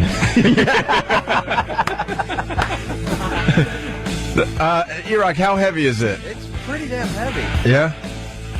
Is it staying on your head pretty good? It's forcing me to wobble to the left. Yeah, well, that's what we're going for. It's so heavy you can't really keep your head up straight. You look ridiculous. You really do look ridiculous. Cracker and some celery should be sticking out. Are we almost done with this, or how many more jars we got, Kenny? Kenny is really into this. We got like one full, two jars left. 2 jars left. Wow. What does it look like, Jimmy? What do you think? It's like a bouffant. Yeah. Looks like a retard with a peanut butter head. Looks like one of those ghetto prom pictures, if you're a fan of the ghetto prom Looks like a Tin Man's hat, but with peanut butter. Right. Yes. And E-Rock is definitely tilting his head forward and to the side. Your vertebrae is being squashed at this point. God, if he died because of this. Mm-hmm. And someone suggested that we give you like a thing of crackers and have people try to eat peanut butter off your head as they're going to work. Yeah. Oh, Kenny's really digging in there. Wow. Yeah. Kenny's a creep. Wow. What do you got, Kenny? I got a good spatula. Yeah. All right, let me. I got to take a picture of this. Smile, everybody. Ow! Jimmy, take that for a second. All right, so Opa's running around to take a photo of E-Rock. I would like to actually get a picture of him too. We'll take turns. He looks kind of dainty, actually, in his hat. There's something effeminate about him sitting there in his K-Rock shirt with his... E-Rock, I'm only saying this for the radio, but his horrendous body. And this hat kind of gives his body length. So he looks less fat because he looks taller. Okay. All right. Jimmy's taking his pick. That's my neck. He's actually got a nice... What, he's now putting the peanut butter on his neck, Sam? Yes, Kenny is. Yeah. I don't know. Why are we doing this? Why, could someone explain? Because look at E-Rock. You should take that thing out. You should take the CD case out, though. You don't need that. You want it to be pure. Yeah. Pure peanut butter hat. Put that, Kenny. Make sure that peanut butter doesn't get ripped out. Jimmy, we're grown men. I know. We're grown men. He's got 8 pounds of peanut butter on his head. And look at Tim ran in with a camera. Nobody ran in this much to take photos of Ludacris or David Duchovny. Right. Some tart with a peanut. I mean, no disrespect, but some nobody with a peanut butter hat. Michelle has a hammer. It's great. He really does. He looks like the daughter from the Coneheads. like where her cone wasn't exactly as pronounced. Let's go with Michelle and Philly. What's up to the Philly crew? Michelle. Hey, how you doing? Pretty good. E-Rock needs to have a dunce cap on. He does. He kind of has a peanut butter dunce cap on. That's sort of a... I think Danny just nailed it. It looks like a cone head, basically. Yes. Made of peanut butter. He has a dunce cap on anytime he's wearing a hat. Yeah. Nothing. All right, let's say hi to Lady Trucker. Lady Trucker. Boo. Good morning, gentlemen. I need your help here, Jimmy. Sometimes, I don't like having honey with my peanut butter. I agree. I love it. You know what? I apologize for interrupting. I didn't know where you were going with that. But you're right. Sometimes honey on that would probably be delicious. Yeah. Well, and then occasionally I will have a peanut butter and mayonnaise sandwich. I'm sure you guys have mayonnaise in the studio. Of course you would, you fat cow. Oh my God! Wow. If that wasn't somebody's inner voice that he hears every morning in the mirror. E-Rock, why? Why the hate? Why so much anger, E-Rock? You look cute. Lady Trucker listens to this channel more than anybody. Than anybody alive. Why do you hate the Lady Trucker? I can't move past the left side of my head. It's really starting to tilt to the side. Yeah. I didn't think we could get it to feel heavy, but we definitely did. All right, thank you, Lady Trucker. Thank you. That's double the weight of his head. Really? Yeah, because your head's, 8 pounds? So we've added 8 more pounds of peanut butter. His neck has got to be just about to crack. How about if it's empty? And E-Rock, good point. And E-Rock doesn't have a hint of a muscle, so you're struggling over there to keep your head up, aren't you? Great description. Let's go to Joe in Jersey. Joe, how are you, Joe? Good. How about yourself? Hi, Joe. We're hanging in there today. What do you got? Yeah, man. What you got to do is you got to get like 5 jars of fluff and make him a sticky fluffernutter, man. Would you accept some fluffernutter? I don't know. The peanut butter is definitely doing its job. We're trying to see how much peanut butter we could get on his head before he dies. Before his neck just collapses. All right. Peace. All right. John in Jersey. John. La la la la la la la. Hello, douchebags. I think that you should make E-Rock have an E-Rock Batman mask. Yeah, E-Rock, you going to let us do the Yeah, of Lone course he Ranger or... I think we're just going with the Lone Ranger, just around his eyes. Yeah, and how about you do that, and then you run around yelling, "Da na na na na na na na, fat man." Close your eyes. Ooh. Close your eyes. What? Oh. Ow! Oh, Kenny. Kenny's eyebrows. Kenny, what are you doing? His eyebrows. No, it's a peanut in my eye. Kenny, what are Wow. you doing? It's like two girls, one cup. Peanut. Kenny has no hint of touch. No. He just squeezed out another unnecessary full jar of peanut butter on top of the peanut butter hat. Yeah. Kenny's loving I this. can't open my eyelids, Kenny. Yeah, Kenny, you can't close his eyes. Kenny, what are you... Kenny, he's supposed to see through. You're supposed to... Hold on, let's do it right. You're ruining it. You got to put soft peanut butter Start around praying. his Show him fat how face. it's done. You got to kind of sculpt it around his eyes. Everyone knows that's the proper way to make a peanut butter mask. Now he can't see. Yeah, Booger Couch. Blind fat kid. Hey, morning, guys. Good morning, Booger. I love the peanut butter hat. All right. Ed on Long Island. Ed, phone calls coming in crazy now. Ed. Test some of Sam's gayness and maybe shove some peanut butter in E-Rock's belly button and have Sam eat it out. Yeah, Sam, would you? Oh, I like that. I'm very allergic. You're not allergic. You're not to peanut allergic. But he has, that's Sam's issue. We all have issues on this show. Sam's is that he doesn't like food, basically. Yeah, I like He that eats like idea, 3 though. or 4 things, huh? How about that? He licks That was a neat thing. That's a great point, dude. How about this? Sam licks a belly button full of peanut butter out of E-Rock's belly button. That's called doing something for the show. Yeah, it's about time you do something for the show, Sam. I'll hold the camera. Yeah, it's about time. Anyone can hold the camera. When are you going to start doing things for us? Can you open your eyes, Eric? No. Well, No, they're not covered. No, but they're stuck. This looks so a stupid. money shot. Like I said a few minutes ago, we're grown men. What's wrong with us? You make sure he can open his eyes. 'Cause I want him to be able to walk around. He's got to try and lift his eyelids. There's nothing on me right No, now. but there were peanuts in there before. All right, there's not anymore. All right, get a hold of yourself. Look at you. Get a hold of yourself. He can see. Yes. Let's say hi to Charlie in Philly. Charlie. What's up, Opie and Jimmy? Hi. Hey, buddy. Hey, I think you guys should give E-Rock a Rocky Dennis face, and then Sam could give him a snarling. Nice, thanks, Charlie. All right, this is how it is. I can't believe this actually worked out. I got to say, I was not feeling this one, and damn it, it's good. I felt like it was a really dumb idea, but I think we're kind of pulling. Oh, he's losing peanut butter. We got Kenny, put the sideburn back on. What are you doing? Kenny, put Kenny's the Elvis. standing there, stunned. It's an Elvis sideburn. Help him. Oh boy, maybe we should turn the AC on because I think the heat is starting to melt everything. Some rebar. I think the whole hat is starting to melt into his eyes. Imagine that if he was blind. Do we almost have the final product? You can't keep your head up, E-Rock. Nah, and I can't keep my right eye open either. That you look stings. ridiculous. You do look ridiculous. You look like an idiot. Are we putting the rest of the peanut butter on his head at least? I guess the There's one spatula left. Yeah, that's all it's going to fit. Really?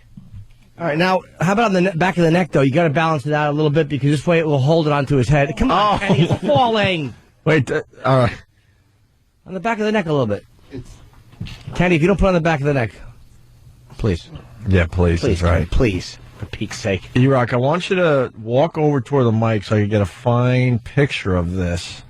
Oh, no, is that... No, hey, it's falling, Kenny. Come on.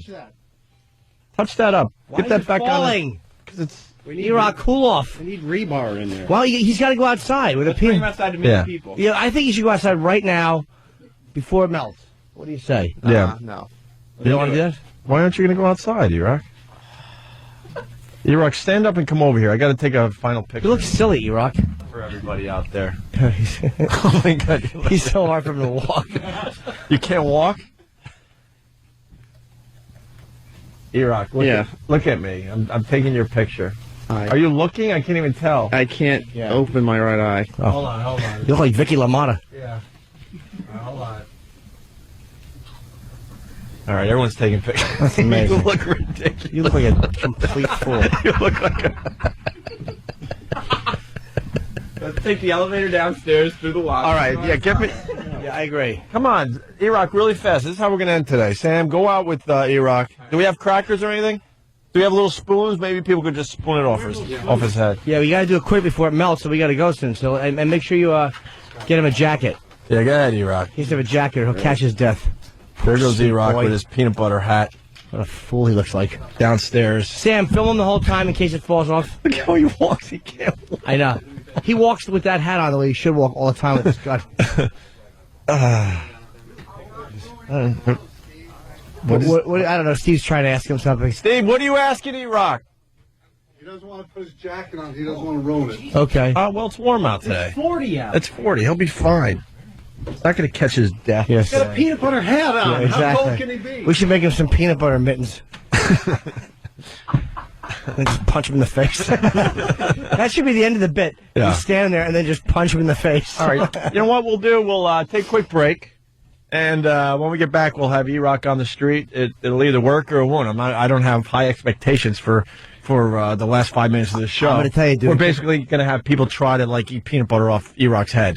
Compared to what I thought, this bit's a home run. Yeah? Yeah, this will be great online, too. Yeah, the pictures and the video are going to be pretty funny. Yeah. So, Opie and Anthony, because that's why we do radio for visual stuff now. Yeah.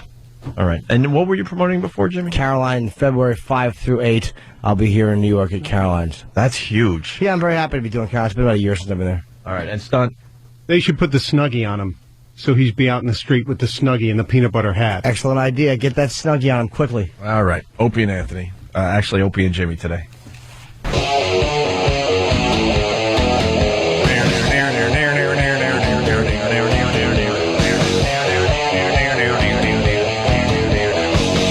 Opie and Jimmy today. For the satellite audience, I'm going for the bail today. So I know people line up to see the show, but we're bailing. You get a half show today. We got Sam and E-Rock on the street. I'm hearing things. People are not happy about the peanut butter hat that E-Rock is now wearing on the streets of New York. Look at us doing morning zoo crap today. Sam. Yeah. What do you got, buddy? Well, E-Rock is out here with his peanut butter hat, peanut butter mask, and a Snuggie to keep warm. It's got to look horrendous. And people are walking by. One lady just walked by, looked at him, and called him a blank hole. Really? Yes. She's not happy about the peanut butter hat? No, people seem genuinely annoyed, but a lot of people are commuting now, and we got some spoons, so I thought maybe I'd try to give out some free peanut butter samples. That would be wonderful. All right. Let's see. Excuse me, miss. Would you like a free sample of peanut butter? No? Wait. Sam. Yeah? Obviously, they're going to say no because it looks like a radio bit. Make believe it's a new product, and this is your marketing. Yes. This is a unique way to sample peanut butter. You know, okay. and openly acknowledge, I know this seems a little weird, but this is how we're trying to get on the map by an unusual marketing strategy here. What could the peanut butter be called? Tell everybody you're doing a tribute to George Harrison. Well, how about if we're selling peanut butter mousse? All right, Jesus. Yeah. Stick with filming everything, Sam. Okay, sorry. No. All right, let's see what you could come up with. Go ahead. Okay. Excuse me, sir. We have a new product called peanut butter mousse that we're sampling today. Would you like a sample? Come on, it's free. Here, we'll take a scoop. We're going to take a scoop off E-Rock's head. Here you go, sir. Sir, where are you going? Just try some. He's going to taste Come on. Just try a little bit. It's just peanut butter mousse. How does it taste? Oh, he likes it. He likes it? Peanut butter, yes. Oh, very nice. He likes the peanut butter. E-Rock is looking happy. Do you want some comments from E-Rock? Yes. E-Rock? Okay. It's starting to freeze to my face.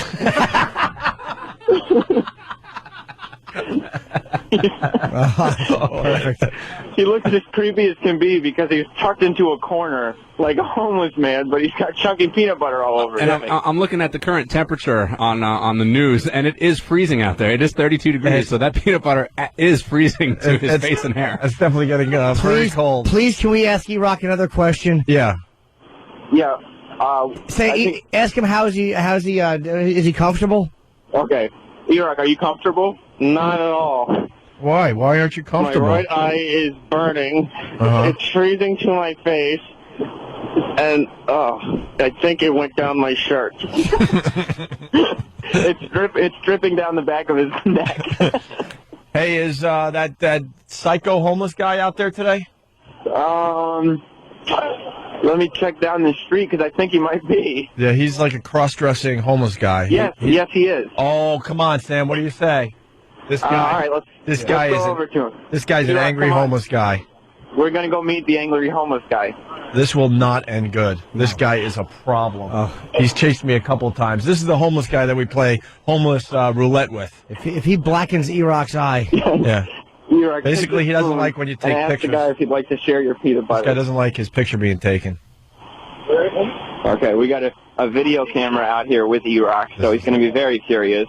And E-Rock is going to ask if the guy would like to share his peanut butter. Get ready on the dump button. This guy's an angry fella. All right, we're approaching him. I'm just going to put the phone out. Wait, Sam, how scared are you? I'm petrified. Yeah, I know. Yeah, this guy is not nice. Okay, E-Rock. Go ahead, E-Rock. Whoa, shit!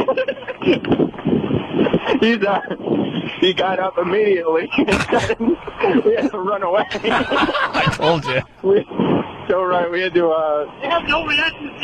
Yes. What? Fortunately, E-Rock ran. There's a bus stop right by where this guy is. Yeah. So me and Hip Hop Ron ran the straightway all the way down the block. Yeah. And E-Rock ran about 3 feet to a bus stop, and he's standing. He's now made it about 3 yards away from him, but the angry homeless guy is still standing, waiting for us to come back. What did he say when you walked over to him? Yeah. He said, I know what you're doing. And then he started standing up and said, "Get the F out of here." I think we had to dump out. He got very angry very fast. Why don't you go back there, Sam? Yeah, see if you want to say, look, do you want a peanut butter sample, you sissy? Yeah, tell him, why don't we just talk this out? What's your problem? Yeah. You're right. Go ahead. I say, why don't we just talk this out? I don't know what he had in his hand. This guy. Oh, hang on. There's a we're sampling a new product. It's peanut butter mousse. If you'd like a. You got to follow the lady. Oh, where are you from? Right here. From New York? What do you guys do? We're giving a peanut butter sample. No, thanks. Come on, it's a clean spoon. No. God, give her another spoon. Give her another spoon. Okay, this lady is, That's right. So you're... she's just stopping, and now she's just talking to E-Rock. She's just babbling. Yeah, she's wondering what the hell is going on, right? Yeah, she just doesn't know what's happening, but she stops. She's wearing spandex pants and Crocs. Right. She's awful. Are we going back to the homeless guy? Yeah. All right. Well, yeah, okay. What? He's approach. Okay. No, we're not going back to the homeless guy. Why? He started running towards us. He's we're not going to go back there because he had something in his hand, and Hip Hop Ron, in his infinite wisdom, pointed the camera at him and shouted, "We see you!" And the guy started standing up and running towards him with an unknown object in his hand. So that might be. Maybe we should be responsible today and bail on the angry homeless guy. He is definitely a problem. He's a huge problem. He wears like high heels and lipstick and he wonders why people want to take his picture. He gets very angry. He just wants to be left alone. If we could create the visual, too, you have to understand, E-Rock is running down the street in fear, still wearing a Snuggie.